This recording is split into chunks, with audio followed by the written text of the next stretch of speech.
Camera's on. Here we go. What up, Here we man? go. Here we go. Here we go. Saturday morning, April 5th. It First is time. episode of the month of April. How we feeling, bro? Hey, man, doing good, brother. How about yourself? I'm doing real well. Doing real well, man. Yeah. We got 3 shoes dropping today. Yuto SB Dunks and 2 pairs of Rare Airs. You got the women's pair and the men's pair. You've actually secured your pair. Thanks to you. Yes, sir. Yeah. Yep. With Yes, that, sir. Appreciate you. Yes, sir. I'm really trying to decide if I go for the Rare Airs or the Yutos today on Sneakers app. I'm passing on the Yutos. However, Really? Yeah, I'm passing on the Yutos for myself. However, for Hate to Lose, I'm gonna try a size 13 for him. Okay. Yeah. So what's the issue with the Yutos though? Because the regular pair, like the first pair that came out, that was a hot ticket. You know, Yeah. the Yuto SB Dunks, and now, you know, my man's an Olympic champion. This is the second iteration of the Yuto SB Dunks, albeit it's they're calling it the asparagus colorway. You know what I'm saying? What's the hate on the Yutos? No hate. Pass on them. No hate on them. I just don't want them. Got you. So if you don't know, do you know the only SBs I have are the 4s? I don't have any low dunks or anything like that. Oh, the pine green and the midnight navies. Those are the only those are only SBs of anything you got. That's it. So it's not like I don't like dunks, but like when we were at SneakerCon, I was glancing at the Jaritos. You know what I mean? Like the Jarito dunks. Yeah. You know what I mean? So my first pair is going to be something like that. You know. Along those lines. Yeah. So yeah, like I said, no hate. You know, I actually think they look nice. I've seen the quality on them, but I'm gonna look out for somebody else, help them cop if I can. Yeah, I mean, let me go ahead and bring them up here real quick. Dang, now that I'm thinking about it, it might be a little issue for me camera wise because I might have to switch cameras so I can use my phone. I didn't even think about that. Use your phone to do what? What's up? You got them here, you know. These Yuto joints. Yeah. I like the quality on them. I mean, yeah, the quality is definitely there. Personally, I would rank the first pair above these. Yep. And so, like, I mean, look, as I'm looking at them, I'm like, and shout out to everybody who's tapped in right now in the chat. We got Tyler, everybody. We got Jay. We got Enzo and Jesse. We got Executive Talk. What's going on? That's my boy Maurice. Executive Talk. What up, man? Yeah, so about 54 minutes here on the Sneakers app. We got 3 different shoes dropping. These Yuto matchas, however the hell you pronounce that. They changed the name up from asparagus to the matchas. Dwayne Saunders, what's good? Yeah, so, I mean, look. Some of y'all feeling this, some of y'all may not. I mean, listen, personally, I was on the fence with the blue Rare Airs. This pair here in particular, I was on the fence with them. And then I saw that they got the wear away. They got the wear away swoosh on here. Yep. Which I thought was a nice little touch. And then you can't even, you know, me as being a size 12, you can't even get the other pair to wear. You know what I'm saying? Because it's only going as big as a women's 12W.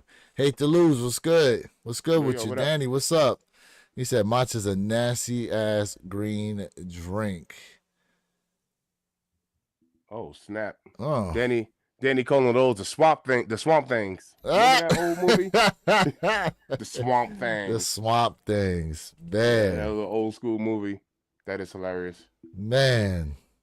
Nah, Jay, you're right. $135, man. I mean, the price tag on them is dope. Yeah, 135 for those. What they going for on the resale market? Because I mean, I think they're in their mid twos. mid I haven't checked recently. 200s. Mid 200. You know, we haven't necessarily had. I mean, albeit besides the Jordan 4 SBs, we really haven't had a huge hit when it comes to the SB line with the dunks. I mean, we had their SBs, the Futuras, but again, I'm naming stuff from last year, and you know, there's probably going to be Tyler said they're under 200, so they must have under dropped. 200. So Wow. it probably won't be an easy come up then, with the Yutos being under 200. But listen, the shoe I really wanted, keep it 100 with you. These are the ones I wanted, and I thought we were going to get them in extended sizing, but unfortunately, it does not look like we will be. Do me a favor, y'all. Go ahead and double tap that screen, like the video, helps out the algorithm. Spread the message. Tap that screen. Yes, sir. Tap. Appreciate it. Yeah, these are the ones I really wanted, and like I said, man, they only going up to a size 12W. Although I will say this, so here's the box to the, to the women's pair. I will say the box that they gave the men's pair, if I can, hopefully I can bring it up here. I thought the box was actually pretty dope, and they do not, do they? Please, oh, here we go. That box got some Lost and Found vibes there with that distressing around it. Yeah. I like the way that look.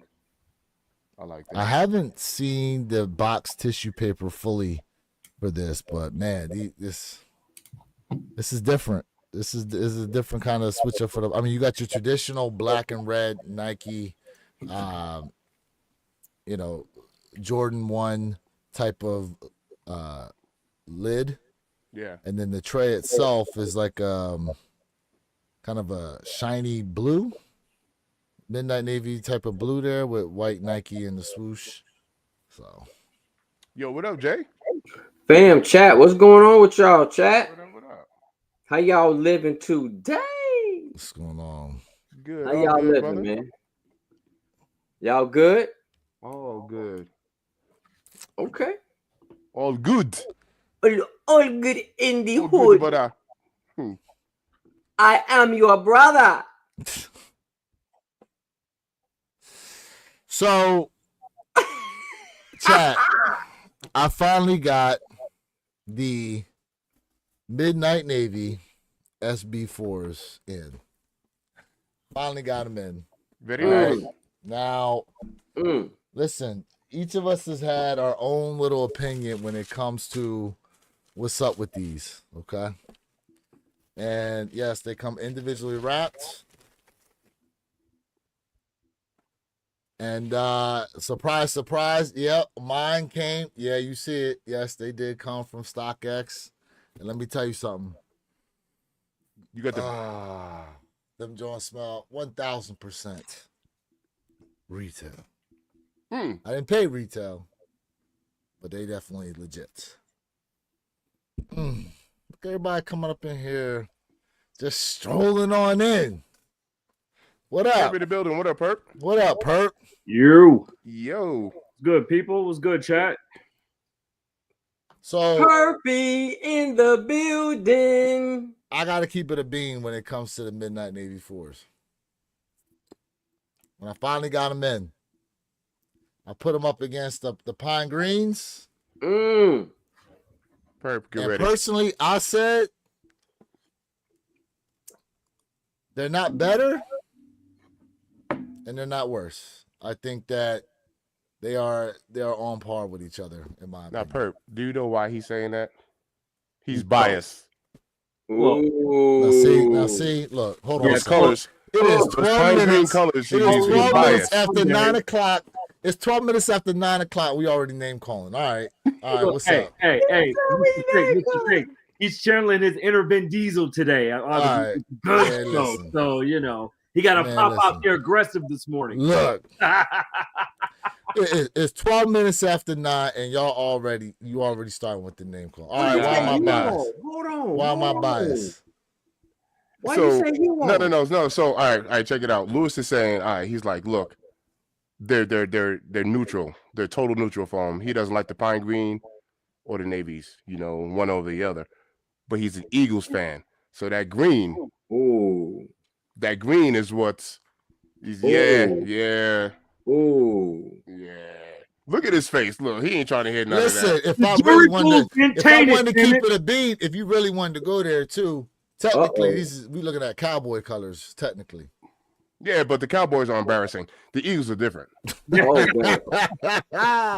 You heard him say it. I ain't say it. I listen, it ain't even football season right now. Shots are already fired. Speaking of which.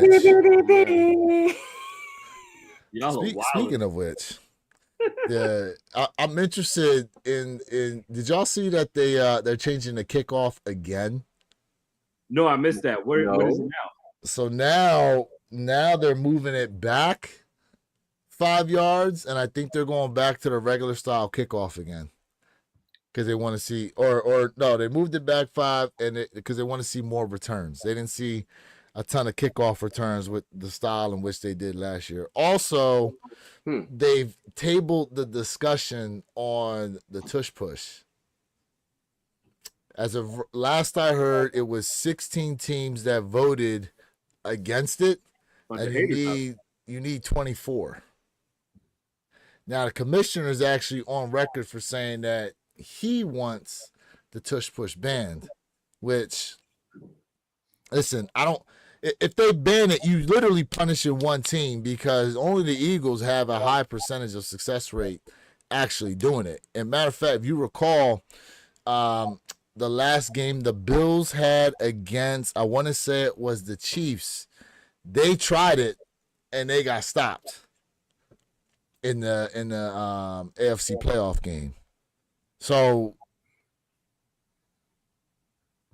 people, for whatever reason, people think the Eagles got an unfair advantage when it comes to running that play because they have over a 90% success rate doing it. But how many quarterbacks is squatting 600? I mean, your thoughts, though. Like how do you feel like they're trying to say, hey, man, we can't give Eagles another chance for a win? Is that what you're saying? Or I mean, the way I look at it is this, okay? Like you basically have for trying to gain 1 yard, the Eagles technically have an unstoppable play, technically. Now, it says a 90% success rate, so it's like 92, which means there are teams that have been able to stop it, but basically it comes down to physicality. Now, one of the arguments they came up with was the amount of injuries with the play, but they have no recorded injuries. But now they're talking about the mechanism for injury because of the way the play is being ran, that at some point you could end up having a serious injury happen. But if that's the case, then why are you changing the kickoff? Because now you're going back to the same thing as to the reason why you changed it in the first place, because of the way those collisions was happening on the kickoff. Listen, i.e., you hurt yourself in either way in football. That's what I'm saying. Like, listen, it's you already have legislation now as to basically there's a slim area that you can tackle a offensive player in, number one, and then two, the style in which you tackle as well is changed. So, I mean, listen, I understand trying to make the game safer, but at the end of the day, like, you can only legislate to see high-scoring games and that be entertaining for so long. People still want to see from time to time, banging, like that banger of a hit, pause, that happens that can, detach the ball carrier from the ball and cause that fumble. Mm-hmm. You know what I'm saying? Like, people still, those type of plays are still plays that people want to be able to see. Facts. You're basically trying to legislate physicality out of the game. Facts. Yo, just Jason like the NBA, soft. Jason asked if the rush push is a prison term, isn't it?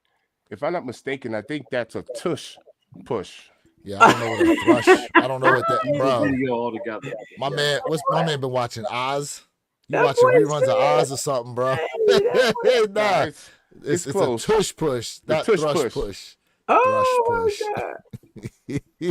Hey man, Nah, That is bro. hilarious. That's not what we talking about bruh, right now. But it's close. I mean, it's right there. It all got bruh. something to do with pushing from behind. It's all Mike the same concept. Honcho, what's good? You look What's at good? They look like military blues. All right, I'm gonna keep it a bean. How many of y'all? Okay, y'all on the panel. He How said, many of y'all took these and put them up against the military blues? Yeah, I did it. I'm actually gonna make a video about that. That color's pretty close. Mr. Think was the one that set the blueprint for that aspect of it. Ha, Yeah, that color's pretty close. All right, so I'm gonna clap back at it. You ready? whoa. So the pine greens. Well, I can't say the pine greens look like it because the Jordan 4 RMs came out afterwards. Oh, But what about the Jordan 4 RMs versus the pine greens? let me tell you what the Jordan 4 Pine Green RMs are. That is a donor pair in case you jack up your midsole on the SB4s. Okay, I like that. on the I like Pine that. Green. That's what they are. It's a donor I pair. like that. All Good morning, right? Jason C. Match. What up? So I would almost implore some of you guys who have the Pine Green Makes SB4s sense. to just go ahead and pick them up just in case something sense. happens. You have that, you have that donor pair, and hopefully you got someone trustworthy out there that can do a soul swap for you. It's a smart move. I would do it. I would do it. Well, we're gonna talk about And Jay, doesn't Rejuvenator has restoration services. I don't know if they'll soul swap for you, but yeah, see that blue's almost the same too. That diffused blue. The blues are close. The blues are You know what I close. mean? Where you don't have the SB4s yet, do you? The Midnight Navy joints. I do not have the Midnight Navy Okay. SB4s yet. Yeah, see, we need to be able to put that together for that comparison. Well, my Ahmad 3s are actually on the way. I got shipping notification 2 days ago from FedEx Nice. that they're on the way. So we will not be waiting forever to get our 3s, obviously, because Jay already got them. yeah, it looks like prices started to kind of take a dip on them as well. Come down. Yeah. Yeah, Mm. yeah. Yeah. If you guys have not checked out my Mommy Year Air Jordan 3 diffused blue video, man, listen, y'all need to check that out. I'm telling you right now. I got a lot to say, good things about this sneaker, and definitely some things that I'm just unhappy with. So, if y'all haven't checked that out, man, go ahead and rock with that video. Also, you ain't saw this video yet, man. Come on, man. If you ain't seen his video, come Wait, on, why man. you laughing at your boy? Come right on, now? man. I'm not. Check that video Why you out. laughing at your boy right now? Check that out too. I'm not. Yeah, you are. Why you laughing 95, at your boy? 97 What happened, Perp? I'm not laughing at him. Nah, son. Hold on. Nah, son. Hey. He's giving you. You can't just start Okay. All laughing. right, Hey, Perp. Perp. And now Hey, put the Perp, rest go of ahead us and tell on him, yo. game right now. Go ahead, sir. Go ahead, sir. Number one, Jay has no sense at all. Oh, here we go. Jay hit on those damn shoes and was like, "Yo, Perk, man, hey man, I hit on your sneakers for you, man." I'm like, "Wait, what? Really? What I get? These ugly ass 95, 97 Air Maxes. Hey, yo. I'm sending them to you express overnight. I'm like, you don't take them shits and throw them in the trash." Damn. Damn. But listen. Jay probably has the highest success rate next to you where your kicks as far as hitting on GOAT. So I'm not mad at him at all. He's just hilarious. Yeah, Jay, how many GOAT pairs have you hit on? Oh, He said on quite a few. He hit the Oregon Duck solid SBs. too, but I think something else. I can't remember, man. I'm just gonna say right now I got 2. I probably got rid of some other stuff, but I definitely 2. I hit on I hit on some Oregons. You hit on the Oregons. You hit on those Air Maxes. Mm-hmm. You hit on something else. You hit on Something else I can't remember, man. Whatever it was, I got rid of it. Yeah, man. I look. Look, keep it a bean though. You brought up prices. We might as well go ahead and kick this off right now, bro. When it comes to prices, because this stock price is just sheesh. This is on the backs of our president, whether you like it or not, Donald Trump, and the tariffs that are going on right now. And listen, I saw it. This was as low as, where were we at? $53. Okay, this was as low as $53 at one point. Yeah. And then it started to come back up a little bit because there was some talks that apparently the U.S. and Vietnam are going to be in talks to go ahead and try to mitigate this issue with the tariff stuff. Oh, don't worry, we'll get to the Tesla stock because that's going to be another topic of conversation that we got to get Mr. Think's thoughts on. But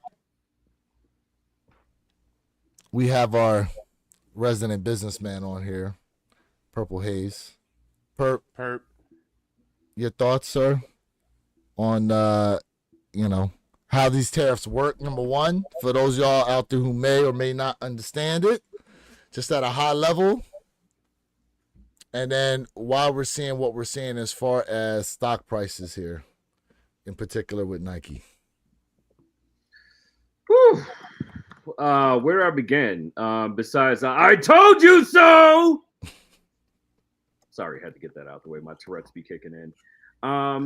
So when you really think about it, right, this has been in talks ever since Trump was set to take over in January, right? But these tariff talks have been going on potentially ever since the middle of September of last year, right?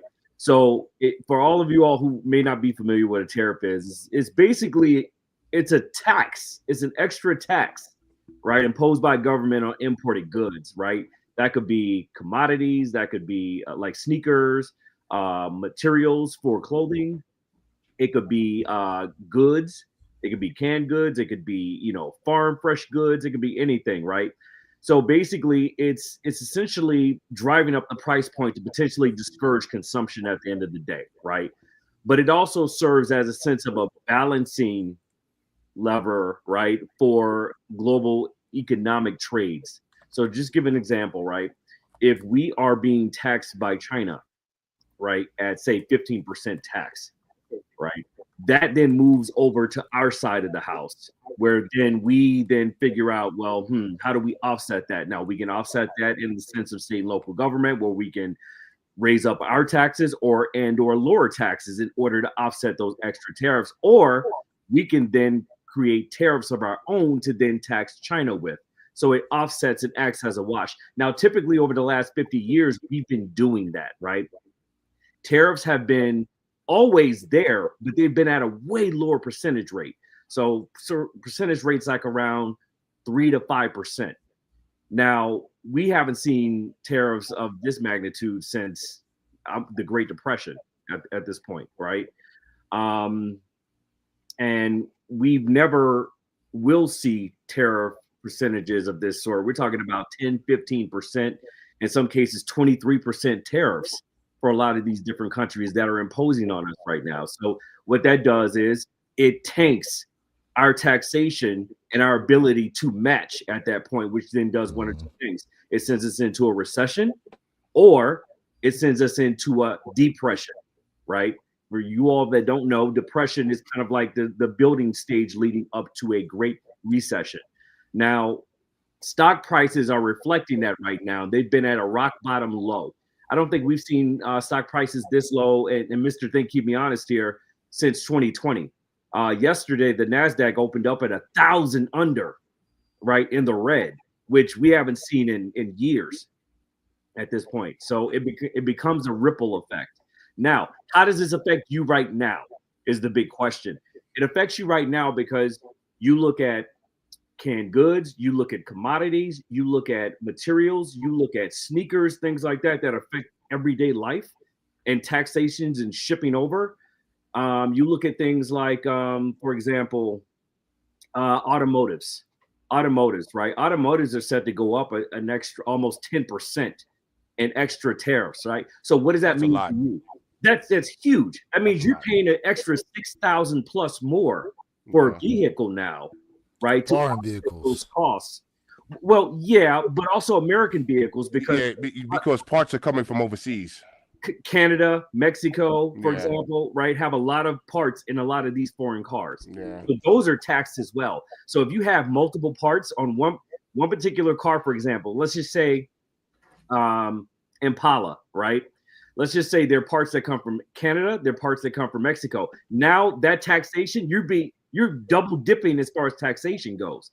You're not getting one flat rate tariff, right? You're getting multiple attached to one vehicle. And that's why people are saying right now, if you need or want a car, go out right now between the next 30 to 60 days and get it. Because after that, inventory on a lot of these lots is going to be out the door, and a lot of these tax tariff vehicles will be coming off the ships and onto the inventory parking lots. So that buck is passed on to you as the consumer, which then skyrockets the value of things. Sneakers will go up an extra $75 in some cases, which is crazy, right? Cars will be going up extra 6,000 plus, things like that. Egg prices have gone down, but however, they will. Oil's down too. Yeah, but oil's down too, like 7% or something like that. Yeah. So you're going to see a dip in certain commodities right now, but within the next 30 days, you're going to see them go through the roof, which is crazy. So here's something that I want to tell the chat. And Perp, you and I, we talk offline a lot about movements of commodities, right? How to go ahead and make that dollar. I'm telling you guys, like right now, we've talked about this before, and I've said it, and I'm gonna say it to you right now. This is the perfect time to start. If you have not invested, this is the perfect time to scale back, going out, right? And this is the time to buy now. So when I'm talking about, we could talk about stocks. I mostly like ETFs. I love ETFs. ETFs has always been my thing, really.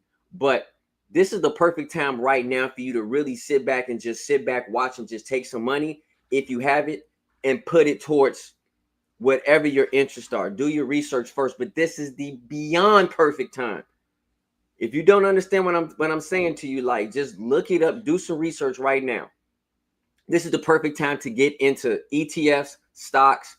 Perfect time, I'm telling you right now. And all you have to do is be disciplined and just hold your horses.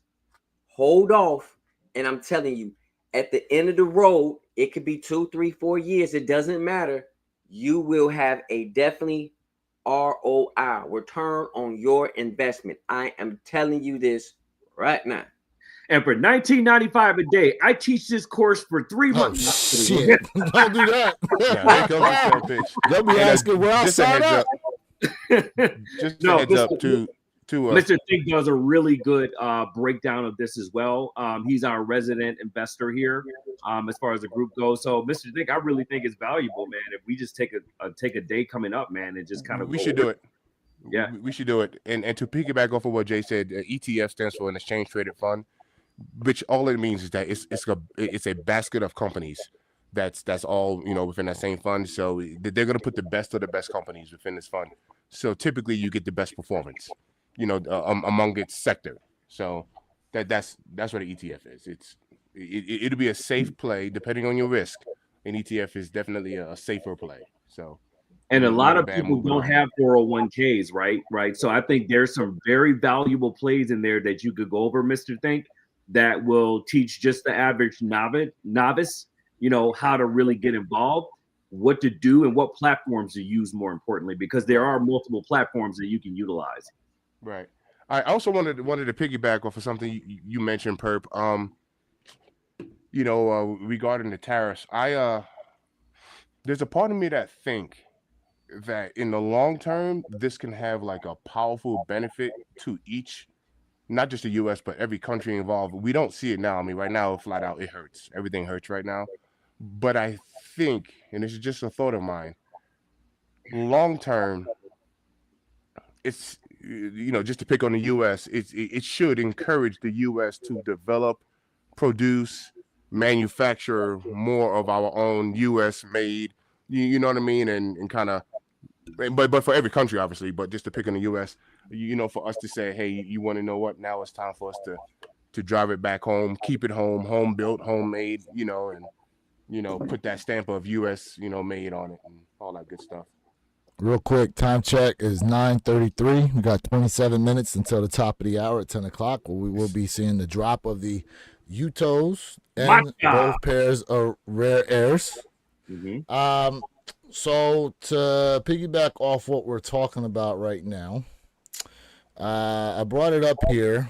It says that Trump has announced 10% tariffs on imports from any country into the United States, and even higher tariffs for the following 60 trading partners that have a high trade deficit with the U.S. In other words, when they're saying deficit with the U.S., in other words, that country basically is making way more money than we are from the trade that's going on. So here we go. We're not going to go through all 60, but right here you can see what the tariff percentage is and what the current trade deficit is. So with the European Union, we have a trade deficit of $235 billion. China, $295 billion. Japan, $68 billion. Vietnam, now that's important. This is part of the reason why Nike stock took a hit, because the tariff is for 46% with Vietnam. Now, I'm going to play a clip, a video here, because my man from Complex actually gives a pretty good breakdown. But one of the reasons why Nike actually started shipping from places like Vietnam is to avoid some of the tariff issues that were going on with China. And now it's creeped its way over into some of these other countries now where they are producing some of the shoes. You can see on here, based on this list, besides Cambodia, which I have no idea why they hit Cambodia with a 49% tariff. Well, that's because of the Cambodian breast milk from the Dave Chappelle show. That's some good stuff. Yo. The milk's gone bad. Hey, I want to say something too. You guys should look up. Where we really get our rubber from. Wait, that what do you mean by that? I normally got it from the 7-Eleven in high school. Damn. Those are your prophylactics. Yeah. Okay, those are your prophylactics. My bad. I'm sorry. Wrong rubber. Yo. Hey, Tyler. I want to answer this question real quick. Or actually, I agree with it. Tyler made a statement. He said these tariffs won't be attached long term is the thing, and I actually agree with that. I think Trump is playing hardball, and he can be kind of set in his ways. So I think he's just kind of going along with the flow right now, because he don't want to. If he wouldn't have imposed these tariffs on April 2nd, it kind of would have showed weakness. So he's definitely sticking with it right now. But I agree with that. I don't know how long this is going to be around, but he had to do it. To be a leader and be a man of your word is very important. Whether the decision is good or bad, but just to stand on your word is actually very important in leadership. And I want to throw this out here as well. And again, this was concerning to me back in October. It's concerning to me now. It's going to be concerning to me in the next several months to come, because you have to think about it, right?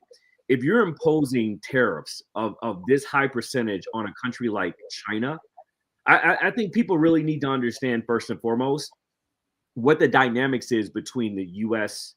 and China relationship, right? Although it's very strained, but also on top of this, you have to understand that China is deeply rooted within our country, okay? They own a majority of the seaports within this country, and a lot of people don't realize that. They own, I think it's roughly about 80% of our seaports are owned by foreign trade business interests, okay? And China is very heavily in a majority of that mix. We owe China right now, the country of the United States of America, upwards over $750 trillion, okay, with a T. So their business interests at stake here that are playing out very heavily behind the scenes. So yeah, to whoever made that point, Mr. Think earlier, yeah, this is not going to last. This is not meant to sustain. Okay, this is a pissing contest at a political scale. At the end of the day, if nothing else, right? However, but we need to watch this relationship. I'm not talking about. I know we have Mexico and Canada in the mix. We have a few other countries in the mix, but we definitely need to be focused on China right now for the next year or year or so to come, because this is going to have economic ripple effects, not only that we can see, but that will happen behind the closed doors, and that will come in the form of the NASDAQ and the Dow Jones. Okay, which So- Mr. will talk about a little bit later. So based on this information here, as of December of last year, China has held $759 billion in U.S. Treasury securities, representing a significant portion of the U.S. debt. But apparently, Japan is the largest foreign holder of U.S. debt with over $1 trillion, followed by China and the United Kingdom. It used to be Japan. That's actually outdated information. Is it outdated now? That's absolutely outdated, because Trump has had very close relationships and ties with foreign investors in Japan, and they've helped him actually pay down that debt. So that debt has actually been, it's crazy to say this, that debt has actually been transferred from country to country, from individual to investor group. Because I can't remember the name of the group that owns that title essentially right now, but they're the equivalent of BlackRock in Japan. Okay. And Trump has had when he first took over this second term, he actually had this gentleman, and I'll look his name up and give it to you so you have more context, come to the White House multiple times and hold press conferences on the amount of money that he has loaned Trump to offset those costs that the U.S. once owed to Japan. So now China takes over that number one spot.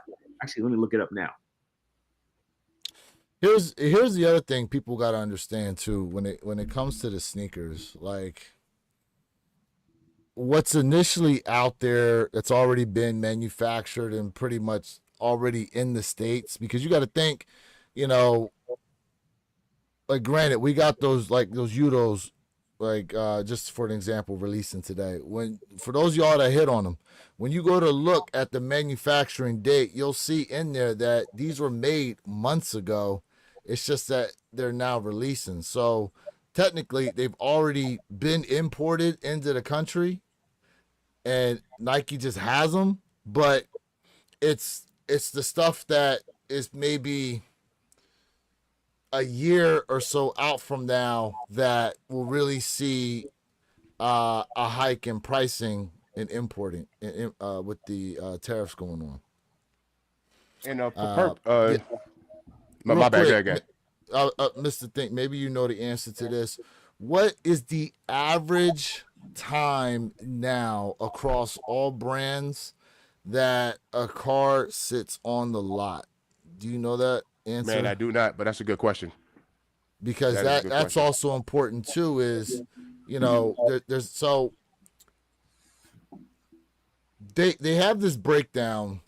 I know it's like by model. Like when they talk about how successful or unsuccessful the sale of certain car models are, they have a breakdown as to basically the time period it takes for that car to eventually be bought after it's been sitting on the lot. There is a national average number. Let me see if I can even find it.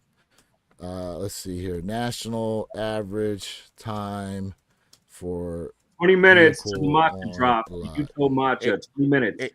Hey, Perp, Jay, are you guys going for anything this morning, the Yutos? Yeah, I'm going for them. You going for Yutos? Yeah. Honestly, bro, I don't like the Yutos. Honestly, I don't like it. I told Perp I'm not, but if I do it, I'm just doing it for fun. But honestly, I'm not a fan of the kick. You don't like them because they're green. To me, the first one is way better. This Yuto is, I'm not impressed. No. I'm passing on it for hate to lose. I'm going for a size 13 for him. So, but yeah, I'm passing on it personally too. But I'm gonna try for somebody else. And DJ, I'll answer your question a little bit. Mr. Think, I just dropped. For everybody, I just dropped in the chat. I saw it. A great article to read up on Masayoshi Son. He's the head of one of actually the biggest investor group in Japan, and he's the one that's been doing a lot of these wheeling and dealing under the table type of meetings with the Trump administration. I'm gonna pick that out. Thanks. It's a raffle, Jay. It's a raffle. So, all right. So across all brands, it says here, based on the Mercer Capital reports, that the average time a new vehicle sits on a dealer's lot is around 23 days, according to JD Power LMC Automotive Reports. Other sources mention a range of 23 to 28 days. Now, you got to understand when we're talking about that number, this is across all car models here within the United States. So, you know, you're talking your Honda Civic all the way up through your, like, you know, whatever that the newest Ferrari is, basically. You know, it's the average of all vehicles. There's even more granular breakdowns, like I told you, per brand and per model of vehicle. You know, and you'd be surprised some of the cars that end up sitting on the lot for like 2-3 months before they finally actually start to move. And a lot of times there's a lot of factors as to whether or not people like them. One, the pricing on the car. Two, and word of mouth has a lot to do with what happens to these vehicles, because for the early adopters of some of the new vehicles that come out, when they start having a ton of issues with them, you know, that news starts to spread like wildfire. And then you got people who start to avoid going after those cars because they've heard that there's so many issues with them. And then eventually down the line, the manufacturer goes, okay, well, maybe we need to issue some recall notices out here and fix some of these issues that people are having. I don't know if you guys recall this. I believe it was the Toyota. What was that main Toyota hybrid that they had? They had some issue where the accelerator pedal was getting stuck. Yeah, I remember. And it took them a while before they finally came around and decided to acknowledge the issue, one, because it was brought to their attention, but they didn't necessarily want to acknowledge it.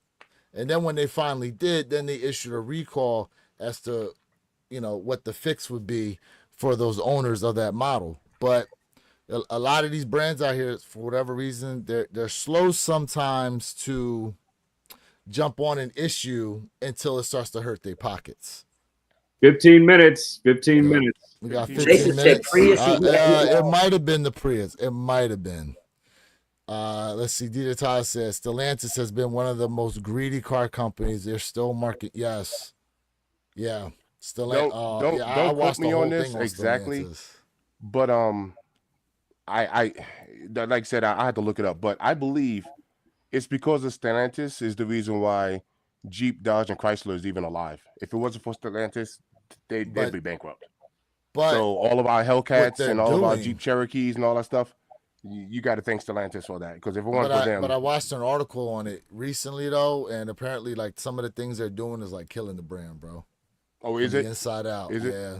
I'll have to refine it and send it. Yeah. over to you, I'm not saying they're not, Yeah. but I do believe they're the reason why that brand, That's those correct. manufacturers are even around. And that does bring us, so Joshua Thayer, hopefully I pronounced that right. He brought up the Tesla. Tesla sales are down crazily, and a lot of that has to do with the fact that your guy Elon Musk is with the whole Doge thing. If I can explain Elon Musk, oh man, Elon is unconventional in all his ways. We got 14 minutes. Elon is unconventional in all his ways. Everything he does is non-traditional. And Elon has, what a lot of us know as FU money. So what that means is, he says what he wants, he does what he wants, and, like people can't control him, so Elon has become like the whistleblower for America with this whole Doge thing. He's uncovering some stuff and a lot of people are mad at him. And one way that we all know that you can attack somebody is financially. That's when you hit somebody's pockets that'll help influence you to not do what you're doing. And Elon's pockets are so deep, him losing billions of dollars, to him, it's a shoulder shrug. To us Tesla investors, it hurts. You know what I mean? And I am a Tesla investor. I invest, within the stock. But yeah, Elon is the whistleblower for America right now. I would honestly think he's like the most hated man on the planet at the moment. So, Mr. Thing, question for you, right? With such a dip in Tesla stocks right now, I mean, this is historic when you look at before you go with your question, Mhm. at its peak, it shows here. Let me see if I can zoom in on this. Come on. At its peak, we were at $479.86 a share, and currently I remember it hitting 488. It might not have we closed at are 488, but it did hit 488. currently we're at 239.43. As you can see right there, 239.43 is what we're at in the past 6 months. So go ahead with your question. I wanted to come up with that fact. Go ahead. You know, that's good context to have. So, you know, stocks have peaks and valleys, right? But none have really had a historical political reference attached to it the way that Tesla stock does right now. Do you think anything's possible, but what are your thoughts around the rebound, right, for Tesla? You know, do they begin a rebranding, campaign, come the end of this year, or what are the politics that are attached to that? Do you think that they can rebound and get back to even a fraction of where they were before at their peak? That where your kicks just showed us. Absolutely. One thing about history and the stock market is people tend to have amnesia. When it comes to time is all that it takes. Like just to kind of back that up. Just like how we have our presidential election every 4 years. For some reason, people, I don't know, 4 years seems to be a perfect time for amnesia because, people like to, I don't know, they forget about the past for some reason. So what's going to happen within this brand? Tesla is such an innovative company to where they have so much going on right now. In June, they're going to start releasing like their robotaxi service in Texas and also in California. But Tesla is such an innovative company. They got so much going on right now. When you zoom out a year, people are going to forget about all of this political crap that's happening now. But I do think that's going to happen after Elon shuts down Doge, or like he has to get over this Doge thing and kind of put that aside, maybe even step down from it, or he said he's not going to step down. So, Trump Doge said he was going to be backing up from some of his duties. Yeah, because the Doge thing was only supposed to be temporary. It's supposed to be. Yeah. So, but then again, the brand will bounce back. I mean, there's no doubt about. This is the best way I can explain it, which is crazy because somebody had even mentioned, in the comment section about updates. And let me tell you something about Tesla updates. Not updates, recalls. A lot of their recalls are over-the-air updates. Like with a traditional car, whenever you have a recall, you got to take it to the dealership or whatever they do their thing. Man, with the Teslas, man, it's over the air. By the time you get in your car and drive it the next time, the recall is done. I mean, like straight up. That is, when you but think but about the company's doing great. The company's doing great, innovative, making great products, whole 9 yards. The stock is detached. Well, maybe it's this way, but the stock is detached from the company, the brand itself, and they're literally like attacking the brand. There's a reason why people are going out damaging Teslas and spray painting the dealerships and setting them on fire. I mean, that's all. That has nothing to do with Tesla brand. That's an attack directly onto Elon Musk. To your point, of course not, because once that vehicle sold, that's not Tesla's problem that someone's Tesla got burnt up because they don't like Elon Musk. That becomes whoever bought that vehicle's problem now. Correct. You know what I'm saying? Right. The optics of the that situation. Is a direct attack. Correct. Onto Elon. People are trying to prove a point. The optics. The optics of the situation is that they obviously don't like the way Elon Musk is trying to do things. He had, for the most part, you got to understand too, like a lot of people don't even understand what Elon Musk was about when he got attached to what was going on with the Trump campaign. Like, Mr. Think, you and I were having this conversation the other day, when we talked about the fact that George Foreman passed away, right? And you said you spoke to people who were older than you, and when you brought it up, they were like, "Oh, the grilling machine guy, the grill guy, they're older than you, and forget the fact that he was a boxer." Yep. So there's a lot of people out here that move through this world and don't actually pay attention to a lot of stuff that's going on around them. So they know Tesla, but I guarantee you there's people out there that when you ask them like, oh, well, who owns Tesla, they couldn't tell you it's Elon Musk. I'm telling you right now, there's people out there like that. Oh yeah, no, for Telling sure, you for out sure. there. And you know, if someone was mad at Tim Cook, right? He's the CEO of Apple, right? If someone was mad at Tim Cook for whatever reason, I mean, don't come to my phone and throw it across the parking lot, you know what I mean, and destroy my iPhone because you mad at the CEO. But that's the type of hate he is receiving. But Like, that's flat what out. it's funny because that's what'll happen. Like they'll be mad at a company, and then the people will take to destroying the company's merchandise. Right. You know, as Right. a sign of protest. Right. You know, it's crazy, Mr. Thing. I was listening to what you were saying earlier. Those software updates are crazy, man. I listened. I literally dealt with something similar like a month ago. Like my third cylinder stopped firing, and so I pick up the phone, I call the manufacturer, and I'm like, hey, I need to bring it in, whatever, blah blah blah. They were like, no, seems like you need a software update. They ran the software update while I was on the phone. All of a sudden, my third cylinder, boom, For a misfire? for a misfire. Yeah, It's that's dope. software driven. It's What? It's the software. Yeah. Yeah. That's crazy. In what That's dope. vehicle? Your G-Wagon. Yeah. You see? Yep. That's dope. Software update. See, Boom. that's different. That's different. Yep. Because usually, for those of y'all who are not car inclined out there, most of the time when you have a quote unquote cylinder misfire, okay, it's either the spark plug or the coil, or some vehicles have like coil packs, and the older ones have like,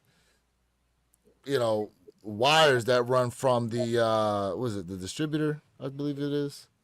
Regardless, it's usually the spark plug and or the coil that's got something to do with a misfire. The fact that your computer was causing a misfire in the cylinder and you just needed an update pushed to it in order to get it firing again is wild information to me on a combustion engine. That's wild information. Insane. A V8 at that. That's wild information right now. 6 minutes, yo. I'm gonna have to transfer my camera over so I can use my phone and try to help cop these Yutos if possible. There you Who go. you going for today, Mr. Think? You toadies. Hey, real quick, man. Let's go through this chat real quick. We can give some shout outs. We got in here. Pi Soulfly's in here. Let's see. Swift Bitness Gaming. Yes, sir. Shout out to you. DJ Tyler Radio's in here. Jason Corley. Joshua Thayer. Mike Honcho. Jay. Don Myers. What's good? Philly's in here. What's good? Who else we got up in here? I think I said Tyler. We got Mandy Pandy. Hey, Mandy. Is in here. Christian, what's good, man? Listen, there's a lot of y'all in here in the chat. We definitely appreciate y'all being a part of this. We got 5 minutes until the top of the hour here at 10 o'clock. Right now, the topic of discussion are these tariffs and how it's going to be affecting a lot of the things that we look to purchase and how we move here in the country beyond sneakers. And for those y'all who are new, or for those y'all who have been around, I'm sure you guys recognize right now there's way more intelligence here on this panel than just what's happening in the sneaker world. We are well-rounded on here, man. Well-rounded. Go hype. So definitely appreciate y'all being a part of this conversation. Definitely going to look to get to some of these comments here because you guys got some decent ones. Let's see. Pi Sofa says, love this conversation. It's for the nature sneakerhead. Other channels don't talk about this stuff or even care. Well, listen, to be honest with you, we don't know what the other sneaker channels necessarily do or don't do, but we'll tell you it just comes down to research. That's just really what it comes down to. It comes down to research. But we appreciate the compliment on that. Yeah, man. We definitely try to keep things well-rounded. Even though the escapist sneakers, we definitely try to keep things well-rounded around here.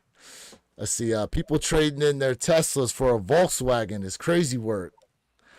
I mean, it's interesting because there is a segment of people out there who were going electric to save the planet. But now, in order to get back at Elon Musk, they're going to get rid of their Tesla and take on, for the most part, I've seen a lot of people go into a combustion engine vehicle from what I've been seeing a lot of there on social media.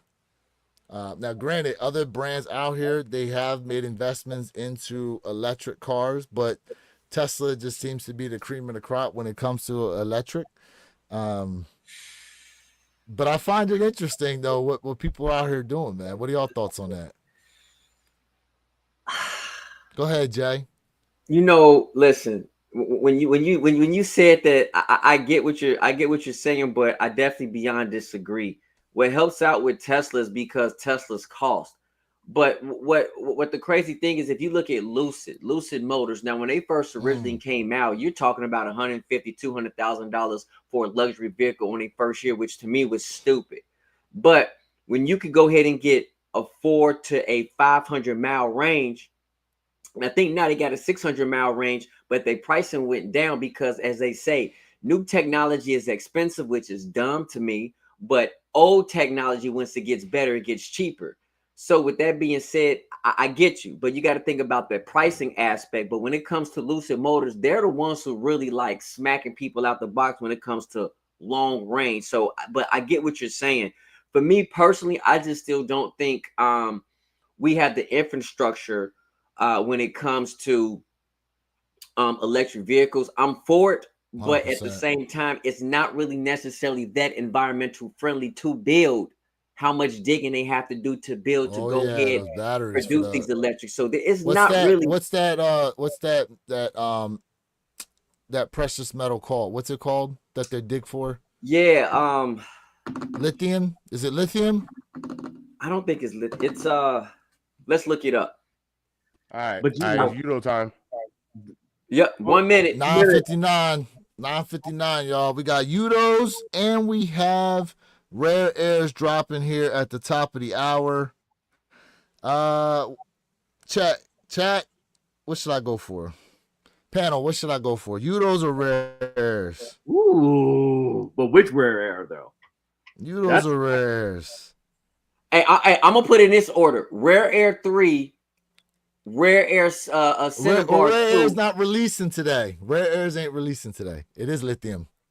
Shout out to DJ Tyler for that. It is lithium. Shout out. Hold on, bro. Hold on. But yes, facts. Listen, if y'all have not seen the dig sites in Africa for that lithium, It says today's drops is on here, bro. no, sir. It's the Rare Air ones, the women's, the men's, and then the Yuto SBs. You know what? Let's see. That's why. That's what I no. Oh, you said Rare I was Air putting it in 3s. order. I was putting it in its order. Men's said- Rare Air is 3. Number 2 is the Cinnabar Rare Air, and the number 1 would be the Yutos. Even though I think the Yutos are not attractive. Oh, okay. Yeah, I was like, huh? Man, stop going from bottom up, bro. Hey, Whoa, hey, pause. that's my Pause. thing, bro. That's my thing, bro. Very pausable moment right now.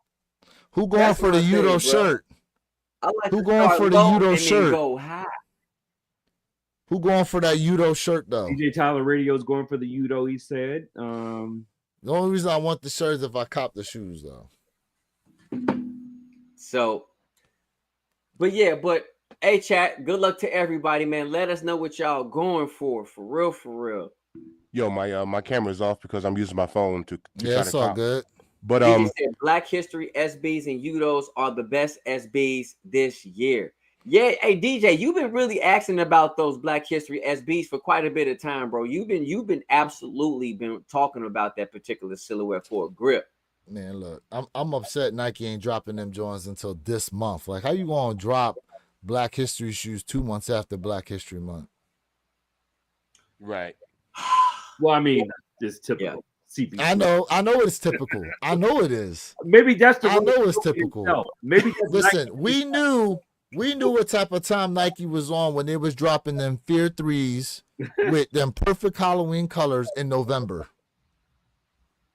Hey, Jay said I ain't going for nothing today. He said, man, spent out the month already. Hey, I get you, bro. Hey, was it PI Soulfly said the same thing. Now, you know what? That's a good thing to really talk about right now, like consumer sprawl. Like how many people are tapped out right now? Man, look. You know? Man, look, like you said, them prices about to go up. They better start finding some money and get this stuff. Listen, Listen, do you know that Nigel? I just looked yesterday. Them Nigel SB4s are at 570 in a size 12 now on StockX. No way. Are 570, bro. they? Man, I might as well keep my dead They stock. just keep climbing. I'll Like keep they're my- on Mount Everest. That joint gonna be a $600 shoe in a little bit, bro. You know what? Where your kicks and Perp and everybody on the chat and panel, Mr. Think. So I think if people right now are stopping or slowing down their spending, I don't think it's a bad idea to do it right now. And I know y'all gonna look at me like I'm crazy, but let me explain to you why. Because what happens is when you start pulling back on something, it takes time to get back to that lifestyle. It takes time to get used to that new lifestyle. But then once you are already in it, it becomes a habit. It becomes something that comes so normal. So just for example, right, if you're not used to saving $100 a month, I'm just throwing it out there, right? And now you're saving $100 a month. Well, now you don't have that $100 to do whatever you're used to doing with. So now it's kind of like, I have to change my lifestyle. And it's not a bad idea to start early. It's not a bad idea, but I get what you're saying. I don't disagree with you, but it's not a bad idea to start scaling back a little bit. And if sneakers start hitting an average of 250 with the tariffs, I'm saying an average. Oh, it's gonna be trouble. It's gonna be trouble. Listen. When I seen them tariffs for Vietnam, I said, "Oh, what did I say in the chat?" I said, "Oh, sneaker game over." I said it's over, bro. Yeah. Fact. Oh, it's over if it stay like that. So, hey, let us know what W's y'all get in the chat. We Mr. definitely listen. The King. lives are lucky. The lives are lucky. Definitely gonna have some W's in there. We definitely appreciate y'all rocking with us. April 5th here, first Saturday of April for the podcast here in 2025. Appreciate y'all being with us. Oh, fact in the Fact was good. Jay Muir said, "Got wifey those brick by bricks the other day." Nice. Up, SB Dunk, Yuto's L. Mandy Pandy, congrats. She caught a dub. She caught it. What she catch a dub on? What she go after? Mandy Pandy. My wife caught a dub for Hate to Lose. I missed on Ooh, both, but my wife caught a dub for Joel. There we go. Hey, I sent it to the chat. Oh, I told y'all I just went for him for fun to look. Hey. Oh. There we go. I went for him for fun. I just did it. There just we for go. fun. Didn't get it. Yep. I I'm caught right it there with you, L2, Perp. bro. Send it right on over, Jay. I caught it L. All right, let's see if the rare airs are sitting around. Oh, it looks like they are. Oh, wait. Hold up. That's crazy. Bro, go look at the rare airs right now, the blue ones. Go look on Sneakers app right now. I'm on Sneakers app right now, bro. All that's left is 16, 17, and 18 in the rare air ones. Yo, the Yutos still got a 10.5 sitting there. 10.5, 10, 9.5. Yep. Damn, them rare air ones is gone. Everybody seen that the rubberway black for that swoosh and said, "Oh, y'all needs them now." Damn. Hey, what's up with these Cinnabar? Oh, wow. What the Cinnabars do? They going too? No, bro, they are sitting. Oh, Cinnabars are listen, Cinnabars needed to come in extended sizing. That's where they messed up, in my opinion. But to listen, I agree with you. But also the Cinnabar to me is the better pair. That's why I'm saying they should have came in extended size. I would have got them. I wanted the Cinnabars over the other pair. They're a better pair. Yeah, man. Listen, and here's the thing. Those red airs were going for under retail on the secondary market because that red Nike swoosh is on there, which is dope. Now everybody want it. It's the one small hidden detail that can change everything. Hey, no Mike said I don't even have Sneakers app no more. I deleted that shit. Hey, I bet you if he reinstalled it, he'd probably get a dub at some point too. I swear my account's cooked, man. I was like, I can't get on shit. Let me refresh mine because it looked like the red airs are sitting on my side. Bro, refresh yours because my shit said they had them all blacked out except for. Let me see. I mean, I don't disagree with you. I'm just like. Wait. Oh. Oh, okay, I had it reversed. Why is it? Hold on a second. No, I had it reversed, bro. My bad.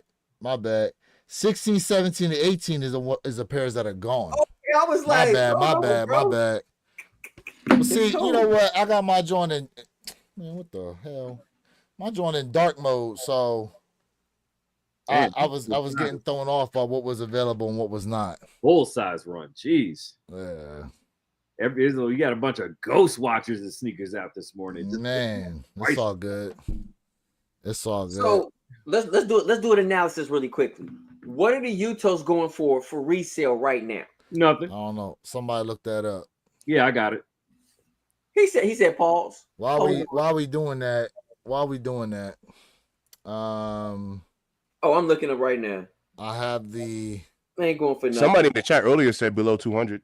Yeah, size 11, 200, size 10.5, 198, size 10, 193, size 11.5, 200, size 12, 197, size 9.5, 200, size 9, 182. So yeah. Sugar All right, hold booger. up. Let's see what we got here. Trump just announced new tariffs that are serious bad news for your favorite sneaker brands. Y'all The can hear tariff it? hikes will affect pretty much all the Asian countries where Y'all most can of the hear it? footwear brands make most of their sneakers. Tariffs are an extra charge placed on imported goods that come from other countries, and Trump's new ones are already hurting big players like Nike and Adidas. Nike said in an SEC filing last year that factories made roughly 50% of its footwear in Vietnam, 27% in Indonesia, and 18% in China. All those countries are getting reciprocal tariffs. 46% for Vietnam, 32% for Indonesia, and 34% for China. Brands like Nike have worked for a long time to shift away from China to avoid these kind of tariffs, only to get hit with a whole new set of duties in that's what I other was saying countries. earlier. Basically, importing all those goods into the US would cost Nike way more with new tariffs, which could mean eventual higher prices for consumers because someone has to absorb the cost. Nike shares took a beating after Trump announced the tariffs, dropping around 13% to their lowest point since November 2017. Adidas is going through the same thing. Last year, Adidas made 39% of its footwear in Vietnam, 32% in Indonesia, and 14% in China. All those goods will be more expensive with these tariffs. Adidas stocks like hit up 11%, Puma is down 11%, and even JD Sports went down 8%. You know who isn't hurting as much though? New Balance. New Balance isn't a publicly Jay's traded favorite. company, so there aren't clear signals on the effect of these tariffs, but it's one of the few big footwear brands that actually makes or assembles products here in the US, meaning a chunk of its business will be isolated from the Trump trade wars. Nike didn't respond to a request for comment on the new tariffs from Complex. Same for Adidas, although an Adi spokesperson said they were evaluating the tariff decision and continuing to quote-unquote monitor the evolving situation. We don't know how all this is going to play out just yet, and it could blow over, but if you spend money with Nike or Adidas, it's a situation you'll want to monitor too. Yo, yo, Lewis, hold on a second. What's up? Can you replay that and then pause it? Whoa. Shit.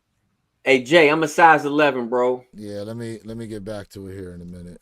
Then Tyrell said Jay couldn't resist another green sneaker. Oh, I saw that. Oh, by the I did way, it for fun. for those of y'all who like to play the lottery, it's gonna be $5 a line now instead of that $2 a line. I think starting today. It goes Well, up. your kids don't be saying that. But Don't it's supposed to- you say that. So basically, it starts out at 50 million and up. That's crazy. They because said of they wanted more $1 billion jackpots. Yeah. Listen, I don't need $1 billion. Just give me a good 5 milli, and I'm out the door. Just give me 5 mil. I'm not greedy. Nike said in an SEC filing last year that factories made roughly 50% of its footwear in Vietnam, 27% in Indonesia, and 18% in China. All those countries are getting reciprocal Let me know tariffs. where you need me to stop 46% it. for Vietnam, you can pause that 32% for anywhere. Indonesia, and 34% for China. Oh, go ahead. Yeah. I wanted to know, why is his eyebrows attached to his sideburns? That's what I want to know. Hey, yo. Hey, yo. Hold up. Why is his eyebrows attached to his sideburns? Oh my god. Oh my god. They said that boy got an eye burn unit. Yo, Bro. All right, listen. Oh, I God. thought you wanted me to go back because you had Something important to say. seriously, right?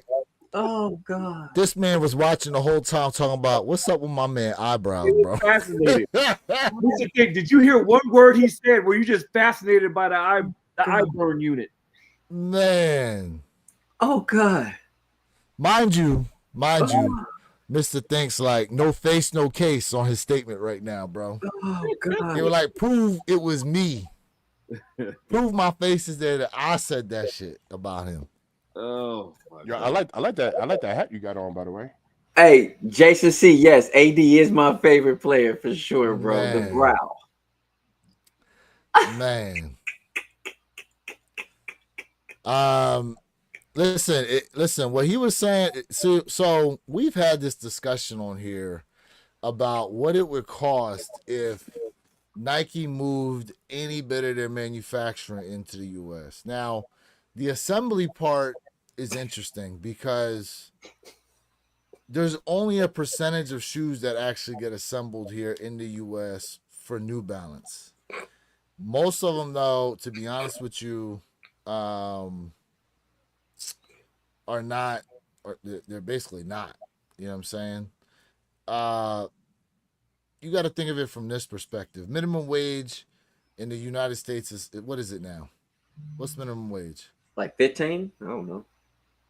I want to say it's like States 15. wanted 15. Like 15, bro. I want to say it's supposed to be 15. At least in Colorado, 15 is minimum What wage. is the U.S. 15. minimum wage? What is that, John? $7.25 an hour. What? When did it go to 15? In Colorado, it's 15. Maybe it's different in different states. It's different states. Yeah. But you want the Because average. Georgia's still $7.25. That is Florida's out of control, 13 an hour. Yeah. This is as of January 1st. So different states have different levels as far as what their minimum wage is. Real quick. Hold up. Yeah, see? Different states That's true. have different minimum wages. Okay. But the national average, from my understanding, is supposed to be like $7.25 or some nonsense. Anyways, I'm not even gonna lie. okay? That's embarrassing, man. That is embarrassing. But hold on a second. So bear with me here on this, okay? So let's just, like, we saw a graphic out there that said it costs Nike, I think, $15 to put together a Jordan 1 sneaker. So to make a Jordan 1, it costs them $15. Now, you figure $15 is basically 2 hours worth of minimum wage pay, right? At that $7.25 an hour, you know, plus or minus a few cents.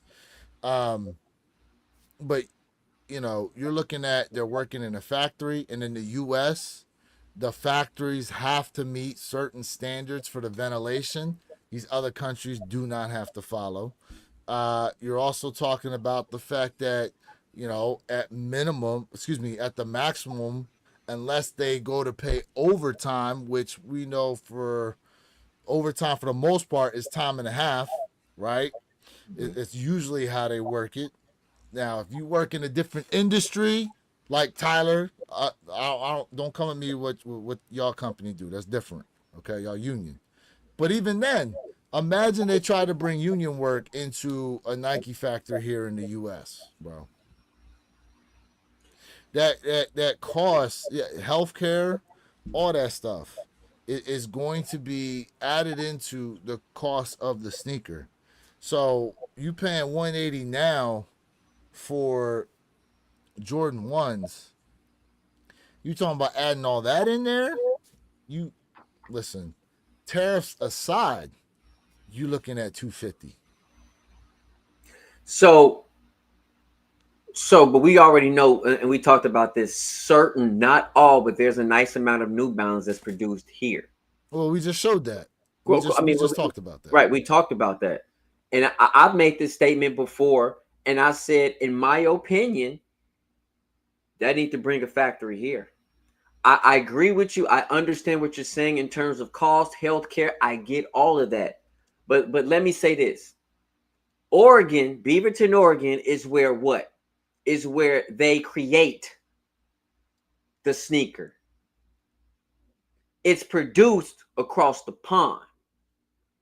So if you're going to go ahead and create something, produce it here. I'm not saying everything has to be produced here, but come on now. Let's be honest. Let's be honest. Apple is created here, produced across yonder. Make it make sense. We're talking about it, but make it make sense. Chevrolet, Chevy, created here, but parts coming from across yonders. Stop playing with me, man. Quit playing with me. So it says here, Nike's production costs for shoes, even if made in the U.S., are likely to be significantly higher than those in countries with lower labor and material costs, potentially reaching $18 to $25 per pair. Now, it does say, it says, while U.S. sourced materials might be of higher quality, they can also be more expensive, impacting the overall costs. But one thing I wanted to point out here, let's see, what did it say? It says here that in the case of a textile and leather sneaker, the U.S. government requires an import duty of 20% of the FOB price. What's the FOB price? Did you hear what I said? No, what's up? I'm sorry, I'm sending out a message. Oh. What was It the question? says here, in the case of textile and leather sneaker, the U.S. government requires an import duty of 20% of the FOB price. What is FOB price? Free on board. Which means what? It's the seller's responsibility to ship those goods out, so they take full liability for whatever they send out. Okay. But to a certain extent, let me back it up. So if I'm a big seller overseas and I'm sending textiles over to another country, then I take full responsibility for that merchandise as it leaves my factory to be boarded onto the vessel to be shipped overseas. Once that vessel leaves port, it's no longer my liability. It becomes that receiver's responsibility and liability for those goods or textiles. So that's what FOB is, basically. Got you. Yeah. Got you. Yeah, I think just overall, listen, I wonder, even with the tariffs, if it would still be more expensive to try to even just build the Nikes here, Nikes and Jordans here in the U.S. I wonder if it really would be. So if Jordan 4s went up to like $300, would people still buy them? That'd be the question. Okay, Jay, for retail, would you pay for retail $300 on a pair of white cement 4s? Your all-time favorite. For retail. I would, as long as the quality is there. But let's make a pause for a quick second. And I know where you're going with this. I would personally, but at the same time, I don't think every kick is worth that price point. I don't feel like that. And I'll leave it at that because I know you probably got more to say. So let me. But no. This is a discussion because this has to be had because listen. When we talk about, because this is a conversation that really needs to be had when it comes to these sneakers. We always have this conversation of quality, right? Would you agree or disagree that pretty much all these damn sneakers are put together by hand using machines? I agree. Okay. So based on that fact, you're never going to have 100% no issues with these shoes since they are assembled by hand. Like, listen, these videos you guys come across on IG and stuff, and yeah, granted, it be the fake factories on how they making shoes and stuff like that. Everyone goes, oh, those are the fakes being made. But I'm gonna tell y'all right now, these ain't made no damn different. They ain't put together. No, even the shoe surgeon, when you see him put together shoes, guess what? Is most of that stitching and all that stuff you see, it's actual workers having to do certain things to these sneakers in order to make them. So you're gonna have those issues. Now, when it comes to the leather quality,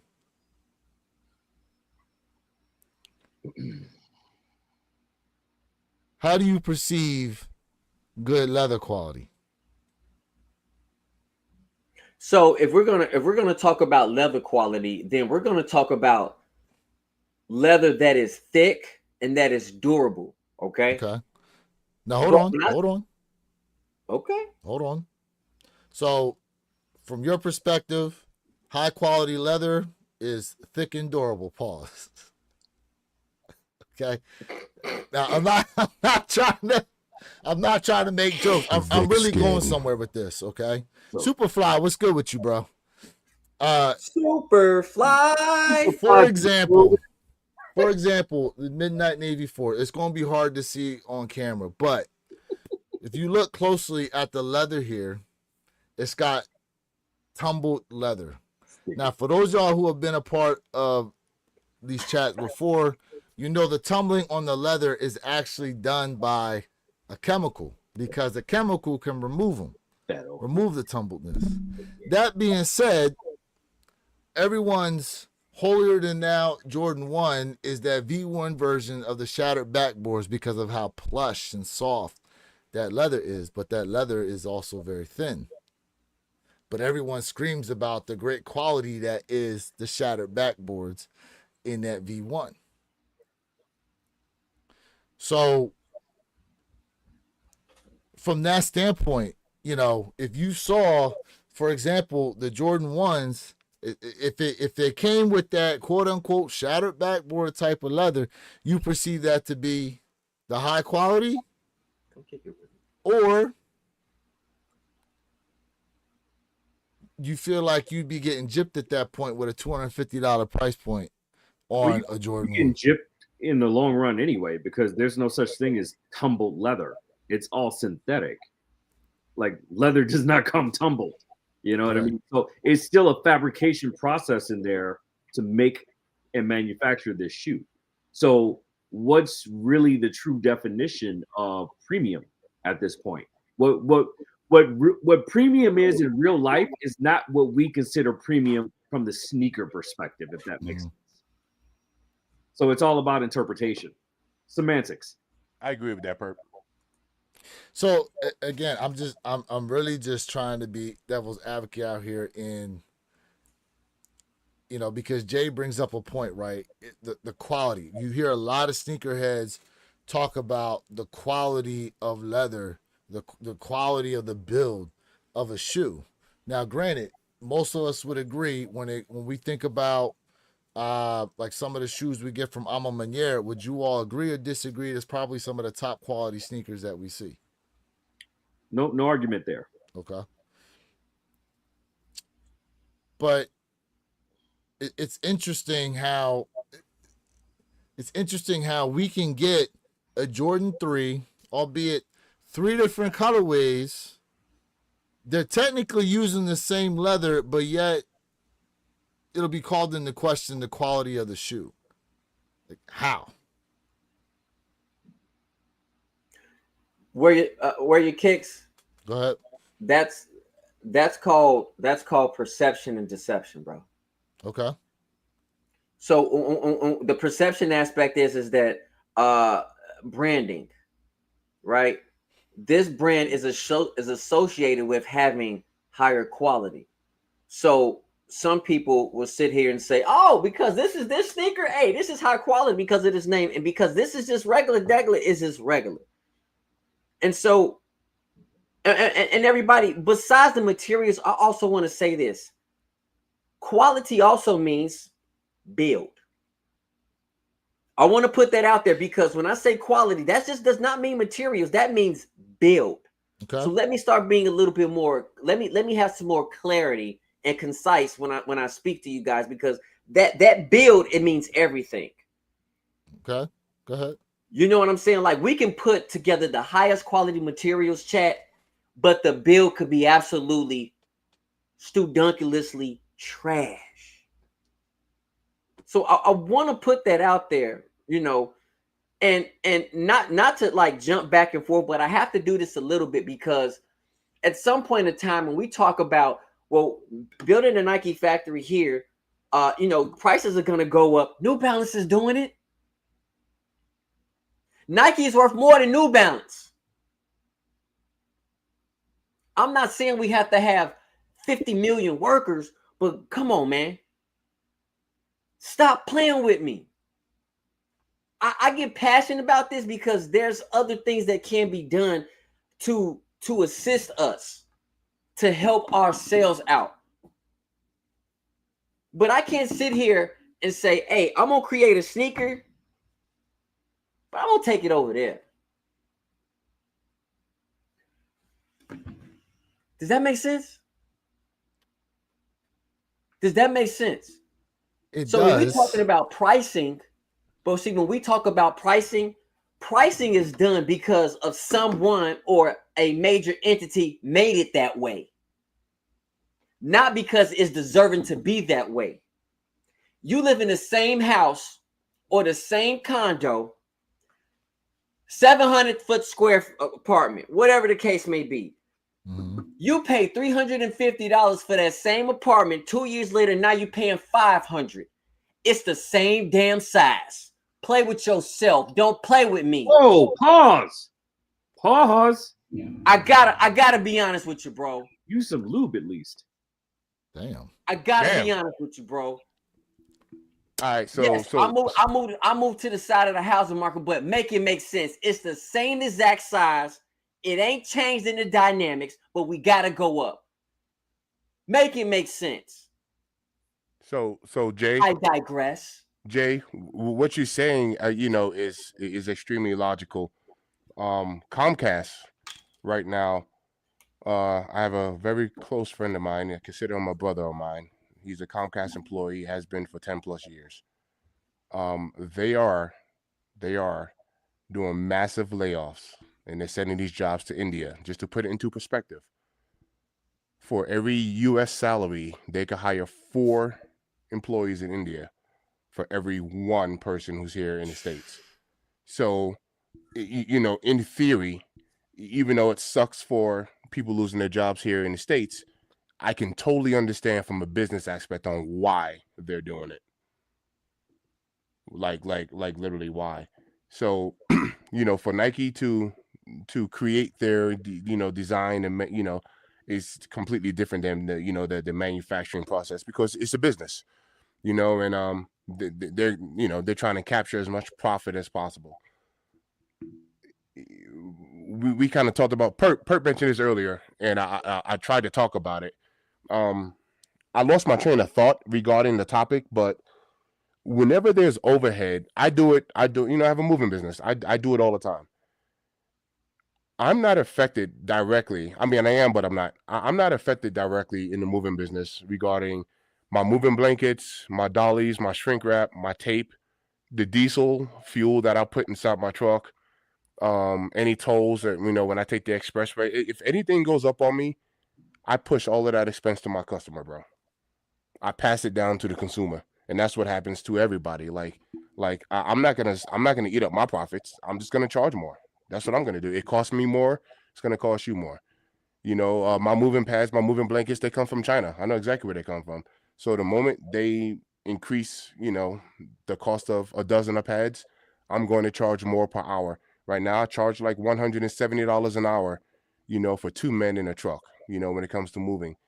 When my expense goes up, my customer's expense goes up. Instead of 170, I'll charge 175 or 180 an hour. I'm making up that cost. You know, I'm not losing any profit, bro. I'm passing it down to the consumer, and the consumer's they're gonna use my services. They're gonna pay for it. That's it. They're gonna pay. You know, like I'm not eating my profits up. And the same thing happens to us who we're gonna pay for it. Now, when it comes to sneakers, you know, and when it comes to car sales, you know, and stuff like that, you don't necessarily have to buy sneakers. You don't have to buy another car. So, matter of fact, historically speaking, during like recessions, auto sales are like one of the first things to drop. Man, people aren't making these big purchases. People aren't buying houses. They ain't buying cars, which is typically the two largest purchases that your average person making in their entire life. People ain't gonna be buying no cars. You know, them car sales is gonna be, you know, to Lewis's point, you said the average car is sitting 23 days.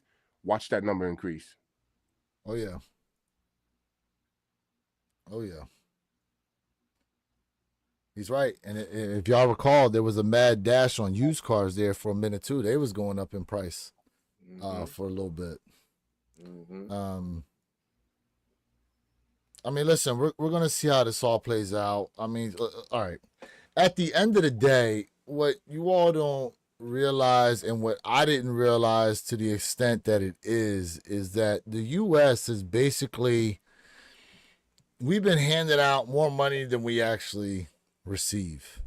Now, we're supposed to be the richest country, quote unquote, in the world, but when it comes to trade, there's a lot of money going out of this country faster than it's coming in. Pause. Okay. One of the hugest ones is with China. You know, for years we've been sending them the raw materials, and they've been sending back finished product that we buy. You know what I'm saying? So, you know, real quick, shout out to y'all in the chat who been listening in. Please double tap that like button. If you are new here, subscribe up to the channels, J Elevate, Mr. Think I'm Possible, myself, Warrior Kicks 26, and of course, we gotta show love to the One Pair at a Time podcast channel, rocking with y'all every Saturday morning, 9 a.m. Eastern and 6 a.m. Pacific Standard Time. Make sure you have those notification bells turned on as well, so you can be notified every time we go live. Let's see here. Any comments I want to get through yet before we go on to the next topic? And I'm gonna let y'all rock if you got some other ones. Sig, shout out to you, bro. Said I got my first sneakers W of the year. Yes, Congrats. sir. What shoe was it? Let us know what shoe it was, bro. Congratulations to you, though. I saw some other W's up in here. Major P.I. congrats. Soulfly said, facts. It's always about the bottom line. There are a few companies that get big that the quality doesn't suffer. And that's exactly what I'm saying, man. Like if you look at, like I said, we look at New Balance, bro. Look what New Balance has done. The market has opened up for them, and they have given us quality. Right? Prices has went up a little bit. I mean, I get it. You know what I'm saying? It's competition. And again, man. And I agree with you, Mr. Think. Like everything you said, all facts, bro. It was just the fact that I'm just going back to the fact that there's a major corporation who says, hey, you know, we're just going to go up on price. We're just going to go up. Listen, I the business side, I get it. But, you know, and like you said, I'm thinking on the logical aspect. It's just like, man, make it make sense. AOJ, you're spot on.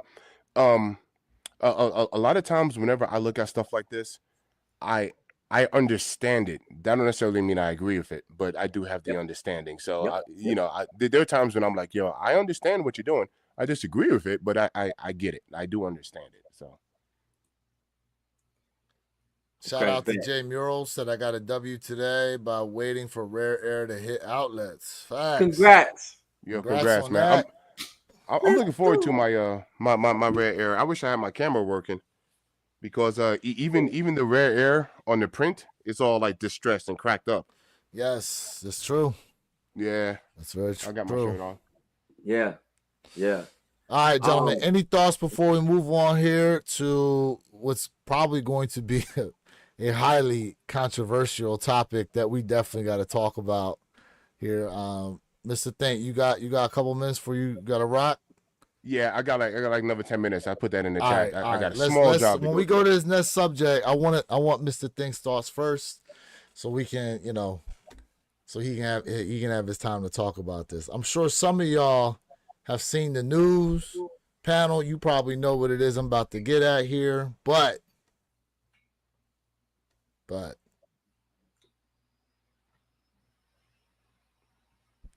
Oh yeah. Oh yeah. StockX is letting select sellers ship directly to buyers. Let me read a little bit of this real quick. It says StockX is launching a new program on Thursday that will allow a small number of pre-selected verified sellers to ship the items they sell straight to their buyers, allowing for quicker order delivery times. Items sold by verified sellers via StockX Express ship option won't be routed through the resale platform's authentication centers. Instead, they'll go straight from seller to buyer. We have more than 35 million people on the platform every month. StockX CEO Greg Schwartz tells Complex, and what we find is that they want product fast. They want access to product, and that's what they're optimizing for. So, Mr. Think, since you got a roll, and real quick, Superfly, I do not believe Rare Air sold out, but I think the Yutos did. Yuto's sold out, I think. Mr. Think, what are your thoughts on the direct to seller? Excuse me, direct to buyer from seller shipping now. Yeah, I think this is going to be disastrous. One word is going to be a disaster. This will disastrous. This will Word of the day. Open the door for fakes. And I mean, like, when I say open the door for fakes, this will completely open the door for fakes, because it really comes down to who these air quote verified sellers are going to be. That's to me, I think that's the most important part. So, like, I'm just going to use this as an example. I'm not saying this makes any sense, but if JD Sports was one of the verified sellers, then I would trust that brand. You know, I'm just using it as an example. But if the verified seller is a regular Joe Schmo, like one of us who just sell kicks, that's going to create a big issue, because I'm going to say, I sent you a real pair, and when you tell me that it's fake, I'm going to say, well, you must have swapped them out. That's all I'm going to say. There's going to be no verification as far as, like, maybe they got swapped out, you know, during transit and during delivery. I don't know. I sent you a real pair of sneakers. I don't know what happened to those sneakers during transit, but this is going to be disastrous, bro. That's my take on it. Disastrous. Okay. Now, I will say, to your point, that apparently there is a multi-step process that StockX will put those verified sellers through in order for them to be verified as a seller that can ship directly to consumer.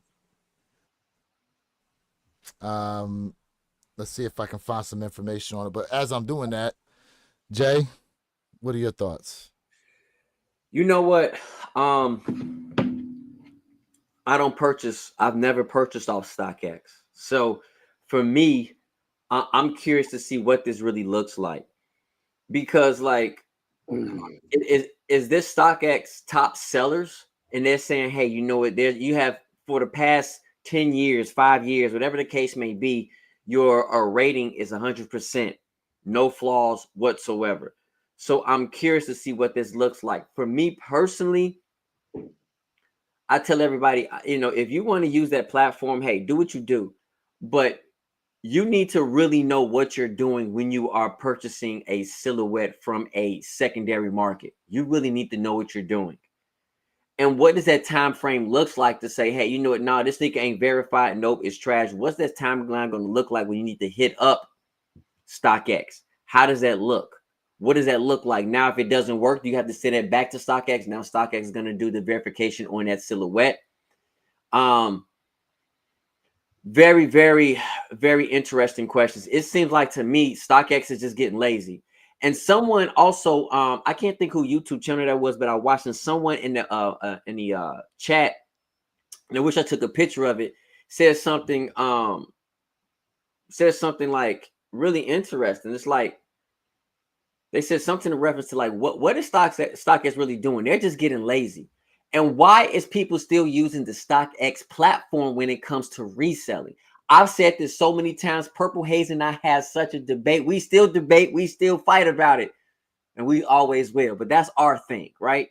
we understand that the StockX moves the market when it comes to sneakers, but because StockX has been so much in a negative light when it comes to like the aspect of the fakes with Nike, and people still use StockX as like the go-to. I don't use StockX as the go-to when it comes to resale.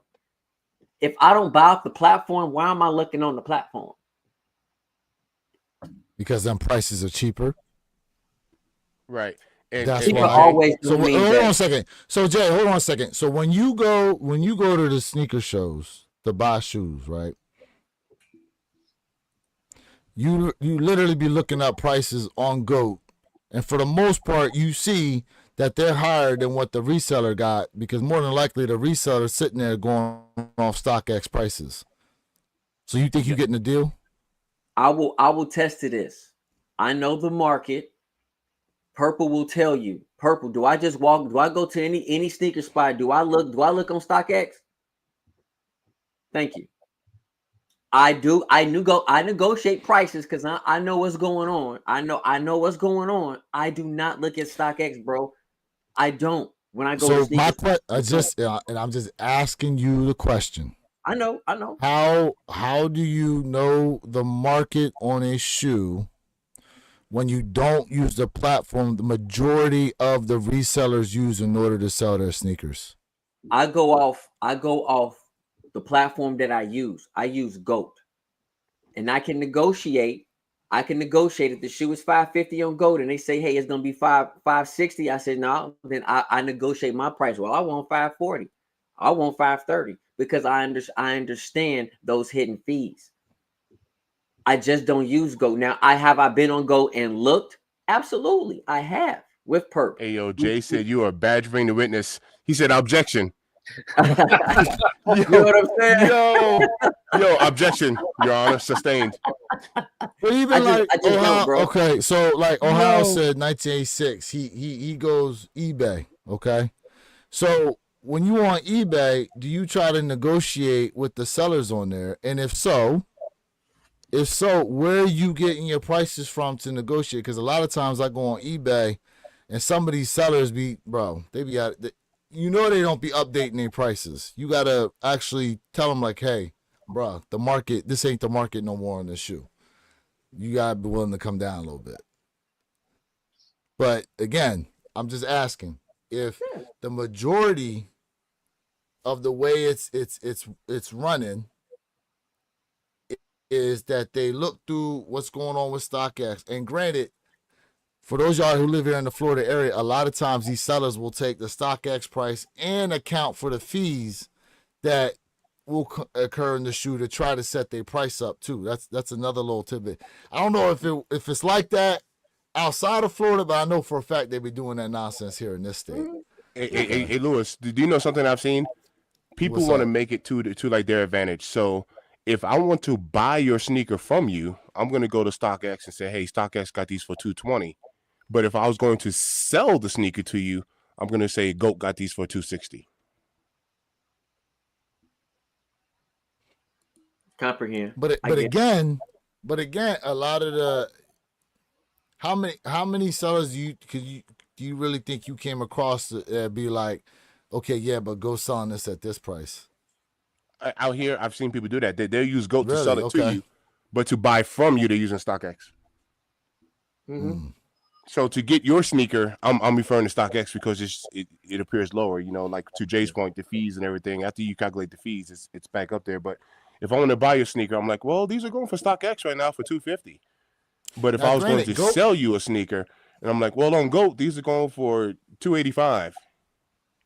but GOAT's got fees. They're better at hiding them in a sense. A lot of times when you go to check out from StockX or GOAT, the prices are probably within sometimes $10 to $20. Yep, Plus or Ken. minus. Yep, Ken. Spot on, bro. He said, Exactly. I know people that use StockX to buy and GOAT to sell. Exactly. Now, So why is that? But because the price is shown to be cheaper on StockX and higher on GOAT. So listen, all of these platforms, you know, have seen or heard issues with all of the platforms. Let's just be honest. When you are comfortable with a platform that has never given you an issue, that is why we go to that particular platform. I look at it like this, bro. Right. And I'm not saying you shouldn't buy on this platform. I'm not saying that at all. I do what I feel like really works for me and what makes me feel comfortable. I just refuse to buy a Corvette with a Volkswagen engine in it. I just refuse. So I go to what makes me happy. What makes me what constantly has given me proven time over time. That's it. It's about comfortability and how you perceive things. A lot of people love eBay, and nothing wrong with eBay, right? Like I tell you guys, listen, if you want faster shipping, you might not want to use Go. You want to use Flight Club. And I'm telling you right now, Go owns Flight Club. Flight Club owns Go. But the shipping is faster. It's better. So it's all about your comfortability. And you got to remember, here in Florida, right? And this is just anywhere, right? When you pay an uptick in price for a sneaker, you have the ability to what? Negotiate. And if they don't want to negotiate, you have more than 100% right to walk away. But you got to understand that convenience is right there in your face. You don't have to wait 3 weeks for it to get verified, for it to get shipped. You don't have to wait. Or you know what? A seller canceled. It's right there in your face at the palm of your hands. You can touch this product right here and take it home with you today. Hey, yo, fellas, I have to boogie. I've mentioned this before, so I kind of want to throw this back in the atmosphere because I'm guilty of this myself. And what my statement is going to be is it does come down to trust. I have never legit checked a pair of sneakers that I got from Foot Locker, JD Sports, Champs, Hibbits, none of that stuff. I've never legit checked a pair because I trust that it's coming from, this solid, reseller. Source. That's, so is it a possibility that I can have a fake pair of sneakers in my collection that I got the receipt for, that I went to the store directly and picked it up and say, no, these are real because I got them from JD Sports? I mean, that's going to be my answer, but how do I really, really know without checking them? That's my question. It's trust. It is trust. Because it's possible that I can have a pair of fakes and I don't even know it with a receipt in hand. It's possible. Trust. So real quick, right now on GOAT, a pair of Nigel Sylvester Jordan 4s, size 12, is $592. And I don't know if y'all seen this new feature GOAT has where you can go to checkout or add to cart. But let's see here. Oh damn, I got this fucking GOAT credit, so I can't even calculate this right. That boy got that gold credit. Yeah, I got a GOAT credit in here. So it's messing with the whole out the door prices. So 369. Hold on, 369 plus 237. 369. 369. Yes, she fine. 237. So 606 out the door. 606 and some change out the door on GOAT. Okay. Let's see here. Let me go to same pair of shoes. Size 12 on StockX, $564.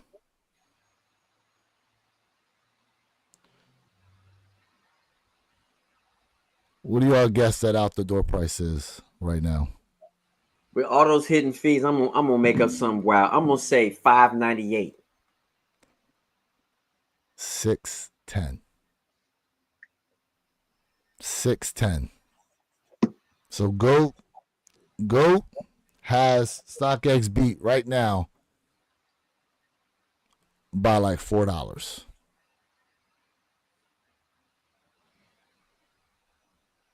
$4. So that's what I'm saying. They're usually right around each other in terms of price is concerned. Now, going back to the article, okay, it does say here that StockX says it will enforce strict policies and standards for users in its verified seller program, including background checks, regular audits, and specific training on product listing guidelines and selecting the first verified sellers. The company filter out users who didn't meet its standards of timely shipping and reliability. Now, someone in here said GOAT does the same thing. GOAT does not do the same thing. GOAT has consignment where you can ship the pair into GOAT for them to hold on to, and then once it sells, they'll go ahead and send it where it needs to go. GOAT does not have a direct from seller to consumer shipping opportunity. Correct. So this thing right now is clearly a StockX feature.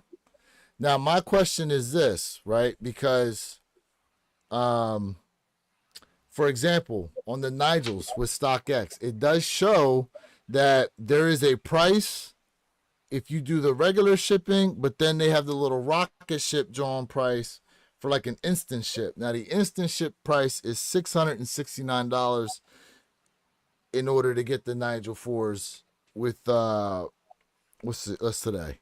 So today's the 5th. It said to get them within like the next 5 days, basically. Okay. So no, I'm sorry where you kicked. So no hype. He said, hey, no GOAT does it, bro. Go look. Yes, they do.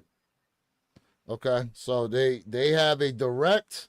So you're telling me that I can go on GOAT right now, and there's a way that I can order a pair of shoes.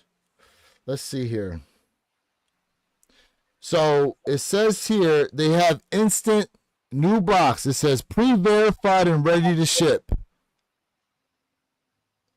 I believe that's coming directly from GOAT. That's your consignment. Because I see no other options here. There's new plus defects, new damaged box, there's instant ship, and then there's the regular ship to where the person still has to send the shoes into GOAT.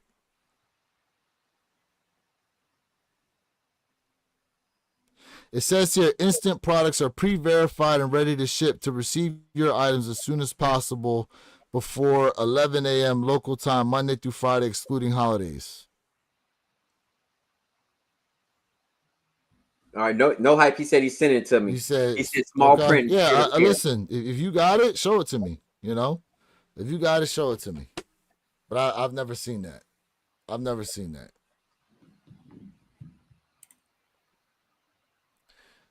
So if they do have it, who's to say now through the GOAT platform you're not getting sent fakes if they have that?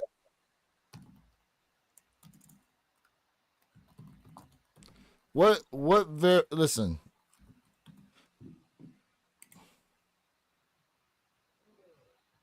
StockX's name is always in the news for a plethora of issues, but they are the largest secondary market platform. They just are. You know? So by that logic, yeah, I mean, there's people that are definitely going to be trying to get over through there. And even when you go to these sneaker shows, I mean, it's been shown time again, nobody's 1,000% perfect in legit checking sneakers. You think you are, but I'm telling you right now, you're not. And if you try to compare one pair to the next pair, and they coming from two different matter of fact, what was one of the things they said about the 85 highs when they originally were made? They had 5 different versions because they came from 5 different factories. Height wise, yep, the height. Mm-hmm. Oh, you mean the OGs? The OGs. So build wise, it all depended on what factory you got the shoes from. Mm-hmm.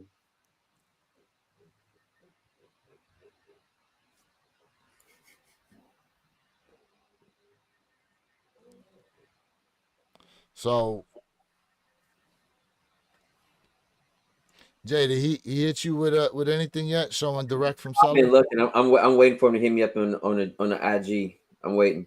I mean, while you're doing that, I mean, also another factor here really taking into consideration with this whole StockX fiasco is, you know, the whole verified seller, right? I mean, we need to really kind of unpack this and what that really dictates or means, essentially.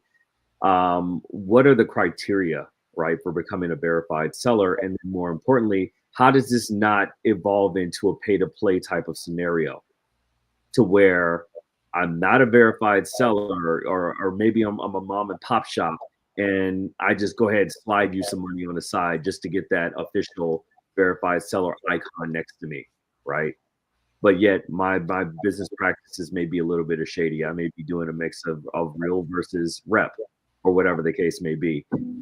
Go under the assumption, oh, well, StockX, not saying us or anyone in the chat, but just, some people are a bit more overtly trusting than we probably should be, right? So now we take it at a grain of salt. Oh, he's a verified seller, so I'm not going to legit check, or I'm going to take it with a grain of salt, or whatever the case may be. But meanwhile, I'm paying to play, and I'm selling all type of crazy shit out of my shop, right? What safety measures does StockX have to counteract scenarios like that? We won't know. We will never know at the end of the day, because if I read this correctly, and keep me honest here, Warrior Kicks, in a scenario like this, StockX kind of passes the buck as far as liability goes to the seller and not them directly, as they did before when they were actually the middleman in verifying and legit checking. Correct. So, but to that point, if GOAT, and apparently I found something here on Reddit that verifies what people have been saying here. Although this is a 2-year-old post, so hopefully this remains valid. Let's see here. It says here. So it says, GOAT allows sellers to ship directly to buyers, so that bypasses authentication. This is from 2 years ago here on Reddit. Apparently this is a message someone got where it says, upon checking here on my end, I can see that this order has been shipped directly from the seller. Although this item is shipped directly from the seller, we fully stand by the authenticity of the product. Very few sellers are allowed the privilege of selling direct to buyers. Their products and status have been vetted to ensure quality and authenticity. So, okay, so basically, all right, and shout out to you guys for putting this on that information. So if that's the case, then GOAT's got the same issue, would they not? To where the seller could just send a fake. Hey, so now all StockX is doing is implementing something GOAT's already been doing. So why is StockX getting beat over the head for that and not GOAT? Check our chat. I just sent out what No Hype sent me. No Hype 85.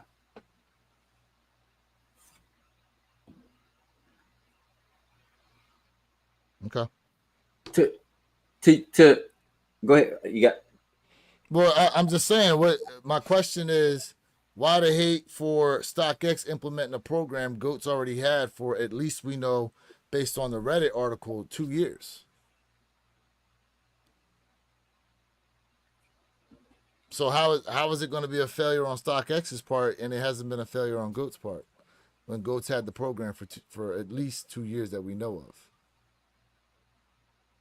Because what's the difference? Mm-hmm. That's just my question. What's the difference? Well, before I answer your question or an opinion, right? I want to tell everybody in the chat. So No Hype 85, he sent me the joint on IG, and it does state this item is pre-verified and ships directly from a selected partner with priority processing. All right. So shout out to you, No Hype 85. Wanted to put that out there. He definitely sent it to me. To answer your question, 80, where your kicks? I think it comes down to not only being the number one secondary market sneaker reseller, but what it also boils down to is when you have so much negative publicity, that's the difference. And not to say that GOAT have had their issues. Don't get me wrong. But you don't hear all the time about GOAT having major issues when it comes to like verification. Nothing is perfect, and you said it absolutely right. Nobody's 100% perfect when it comes to legit checking. But when someone or an entity, an organization is constantly out there saying, hey, it's so many fakes out here, right? What's going on with you? And listen, I truly believe that StockX does sell way more legit pairs, way more than they sell fake pairs. But when you're constantly in the spotlight for all the pairs you have verified, right? Maybe it could be that 5%, 3%, 10%. I don't know. That's the difference where you kicks. That's a major difference. And shout out to you, No Hype 85. Shout out to you, bro. Listen, credit is credit where credit is due. For real. G Fish. What up, G Fish? He said because Foot Lockers partner with GOAT. Foot Locker in bed with GOAT. Yeah. Yeah, Foot Locker apparently owns GOAT and Flight Club. G Fish, it's boutiques and stores backdooring. Yeah, I mean, again, just not coming at nobody, just asking the question. Yeah. Both platforms now basically have the same program. But you got a point, with as large of a platform as StockX is, and mind you, most of why they're in the spotlight is still stemming from a case that started like 3 years ago, basically. They said, "Give you that L, then sell to you on GOAT." Hey, yo, man. Y'all know I don't win on Foot Locker, bro. Like that's why I don't even touch Foot Locker. I am like Foot Locker less, bro. I don't doubt it. Foot Locker don't like me. I don't doubt it, but damn. Foot Locker don't like me. I don't doubt it, but damn. They don't like me. He said, "Give you that L." Especially them EQL raffles. Give you that L in that EQL raffle, and yeah, send them joints on the GOAT. Let them buy it from there. Shoot. G-Fish, you right, bro. You still don't trust any of them. Do your own research, bro. That's why every time we get a shoe, we absolutely lock that bad boy in. We do our research, and then we go ahead on other sites to go ahead and look. But we absolutely always do our own research. Spot on, bro. Spot on. Facts. Stone Cold. Yes, sir. Man. Stone DDT. Man. Shout out to everybody in the chat, man. For real. Go ahead, Jay. Yep. Hey, listen, chat. Listen, man. This is a community where we all help each other, build each other up. And listen, man, you guys are the driving force, man. Go ahead, like, tap, share, subscribe if you haven't not done so. We are all here for each other, man. This is just a big revolving circle of love. Yes, sir. Yes, sir. I mean, look, I think overall we're gonna see what's gonna happen with the program that StockX is using. Again, the whole verification process that's going on with secondary items. And look, I'm gonna tell y'all right now, if these tariffs hold true and then prices are gonna go to where they are, I really do feel like backhandedly, like even though like imports are getting like, you gotta understand, like when you guys are ordering your items from like your Temu or something like that, like they ain't necessarily seeing a tariff on them. It's usually some very large items, some very large shipping that's seeing the tariffs to be brought here into the United States. That being said, if the retail stuff is up like that, do you guys on the panel believe there could be an uptick, even more so when it comes to people going after the fake items? Okay, so let me ask you this question. Let's remove sneakers out of it. Let's remove sneakers. Let's remove sneakers out of it. So let me ask you this question then. And I want to really say this to a point because I want people to understand what I'm saying, because I know when I say something, I really do it when I give hints, but we understand how fakes come over here. But how do fakes really get over here? And so with that question being said, I think that's a very good question where you kicks.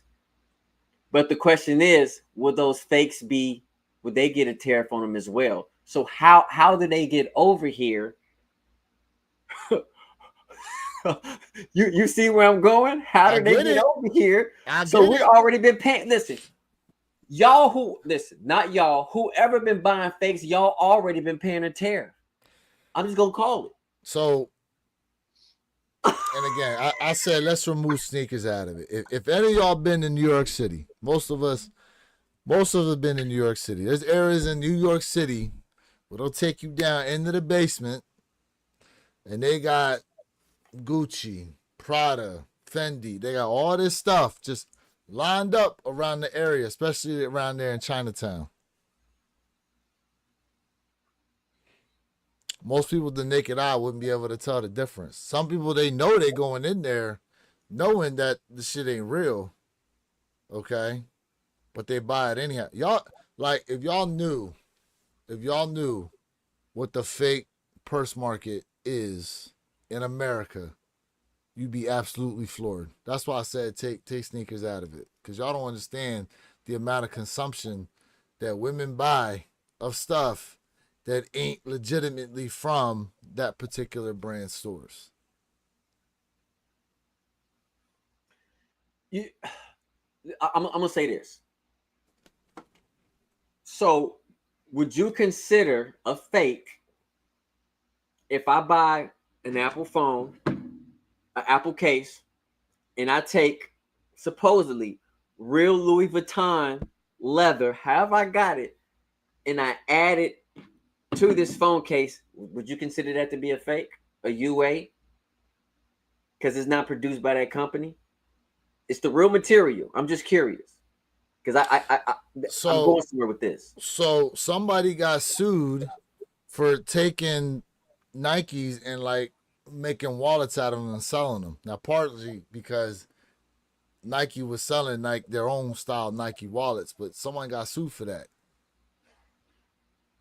Okay. They were deconstructing the shoe and then like was making wallets out of it and stuff. Now King Mike says that's a custom. I'm gonna tell y'all right now. It's a custom depending on your level of clout. Because who came at Ben Affleck for them Travis Scott Chicago highs? When they was promoting the movie Air. Who came at him? Nobody. Then there was custom. You used to catch Perp walking around with those on? Them Jones fake. He got fakes on. So, let me make my point. Go ahead. Who is the biggest prominent New York stylist from the 80s who right now got his name for doing all this stuff? Dapper Dan. Perp, say it again. Who? Dapper Dan. Dapper Dan. Perp, why you in my brain, bro? Get out of my... Damn. Listen, Dapper Dan from the 80s, right? You had all kind of hip-hop crazy artists, even celebrities outside of the hip-hop realm who would go to Dapper Dan and say, hey, here goes the material. Put this fit to me together. So Dapper Dan got his name from making nothing into something, and now look where he's at right now. He really has that deal with was that Adidas or Puma? That's Puma. He has a deal with. So I want to, and the reason why I'm going with that is because that guy right there is such an amazing an amazing fashion designer who made nothing into something for artists who came all over the world to go see him when they came to New York. So what I'm saying is that sometimes, right, people go to other people for these customs that are fake with the real material. So how we gonna label it? So and you said it to your point, celebrities. You're a celebrity, oh, it's not a fake. But for regular degular schmegler like us, hey bruh, you ain't trill. Facts. That's the point I wanted to go with. That's all I'm saying. Facts. That's all I'm saying. Facts. Yeah, I mean, but like, listen, it's interesting too, because if you all recall, there was a time period to where, especially with the celebrities, they was all trying to find the most rare custom they could find and rock them. But if we spit in facts right now, that's part of how Yeezy Buster got his name. If y'all remember that, he used to go through celebrities' photos and basically call them out for wearing. They called them custom. He said, you know, Adidas never made those. Nike never made those. Those is fakes. That's how he got his name. That's how he made his name. You know, so it a lot of times, like, correct, like to your point, like you talking about Dapper Dan, right? Someone sees you with a fit and it's like, hold up, Nike never made that. Oh, but I got it from so and so. Oh, okay, it's valid then.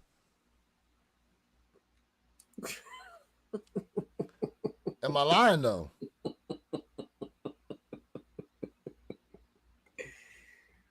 Am I lying? Perception is a monster. Let's be honest. Perception is a monster.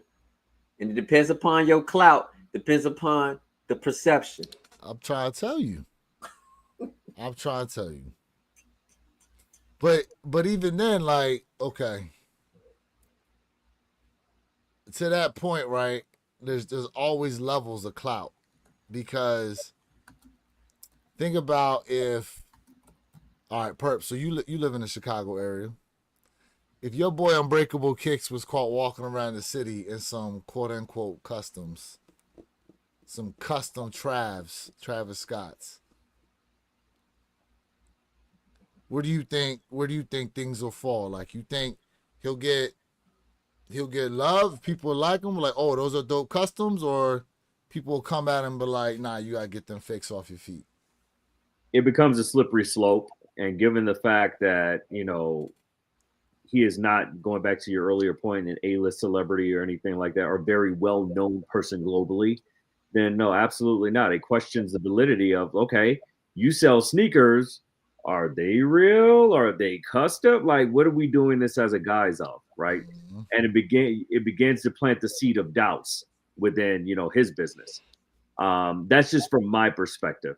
But, you know, it's a hypocrisy when you think about it, because then you say, okay, now we got Kanye West from Chicago as well, walking around with some custom Chicago Travis Scotts on.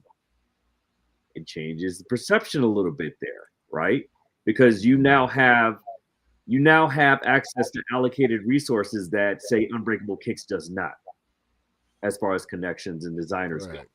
So it's a slippery slope. It could go either way, really, just depending on who's looking at it from their viewpoint.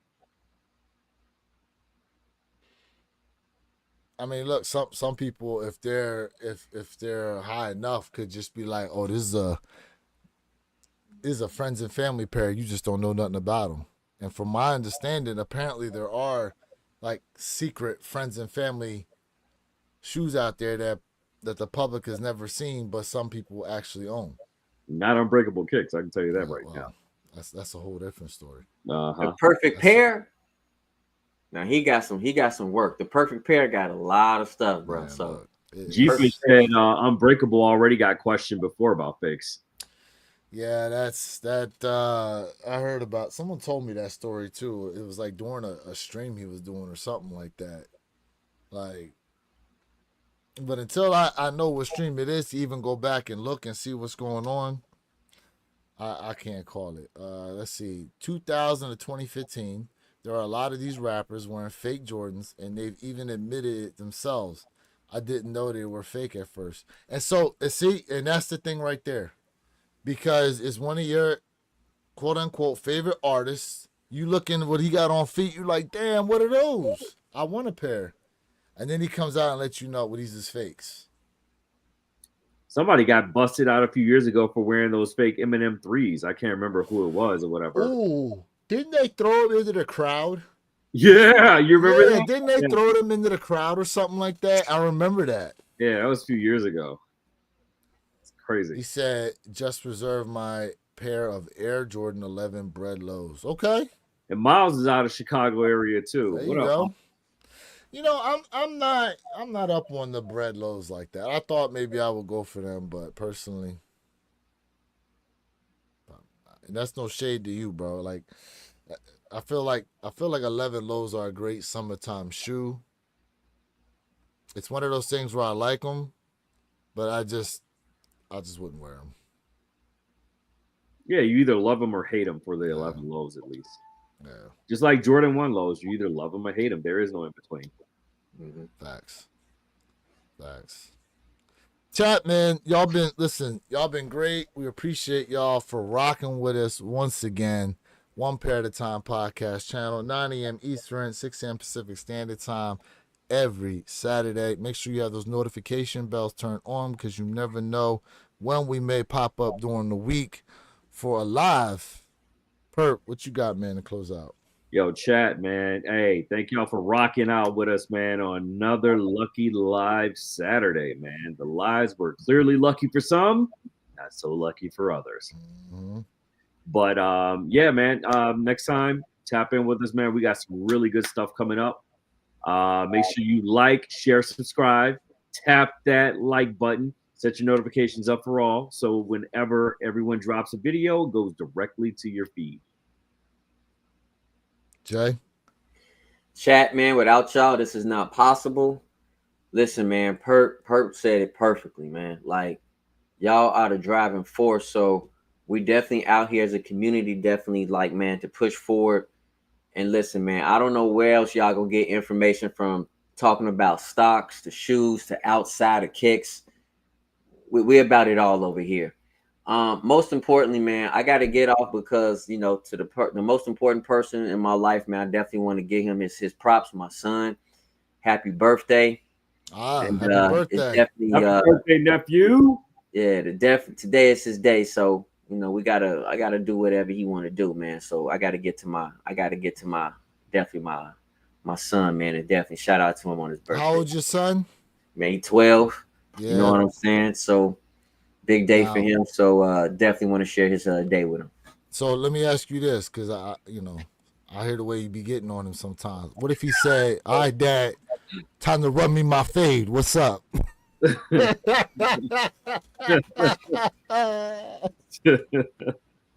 It's my birthday. Time to run me my fade. Hey, man, listen, man. Like, you just gotta make sure, man. You gotta make sure your kids understand who the ball's with. At the same time, you gotta give them all the love possible. You gotta get them their love, man. Hey, this ain't where your kicks is beat your kids. Hey, man. Nah, see, I didn't say that. I didn't say that. Nah, man. Shout out to your son, bro. Hopefully he's got a great birthday. He asked for any kicks? My son does not care about kicks, bro. He never has cared about kicks. My son is into. No, man. My son is like, I've tried. My son is all about scripting. He's all about robotics.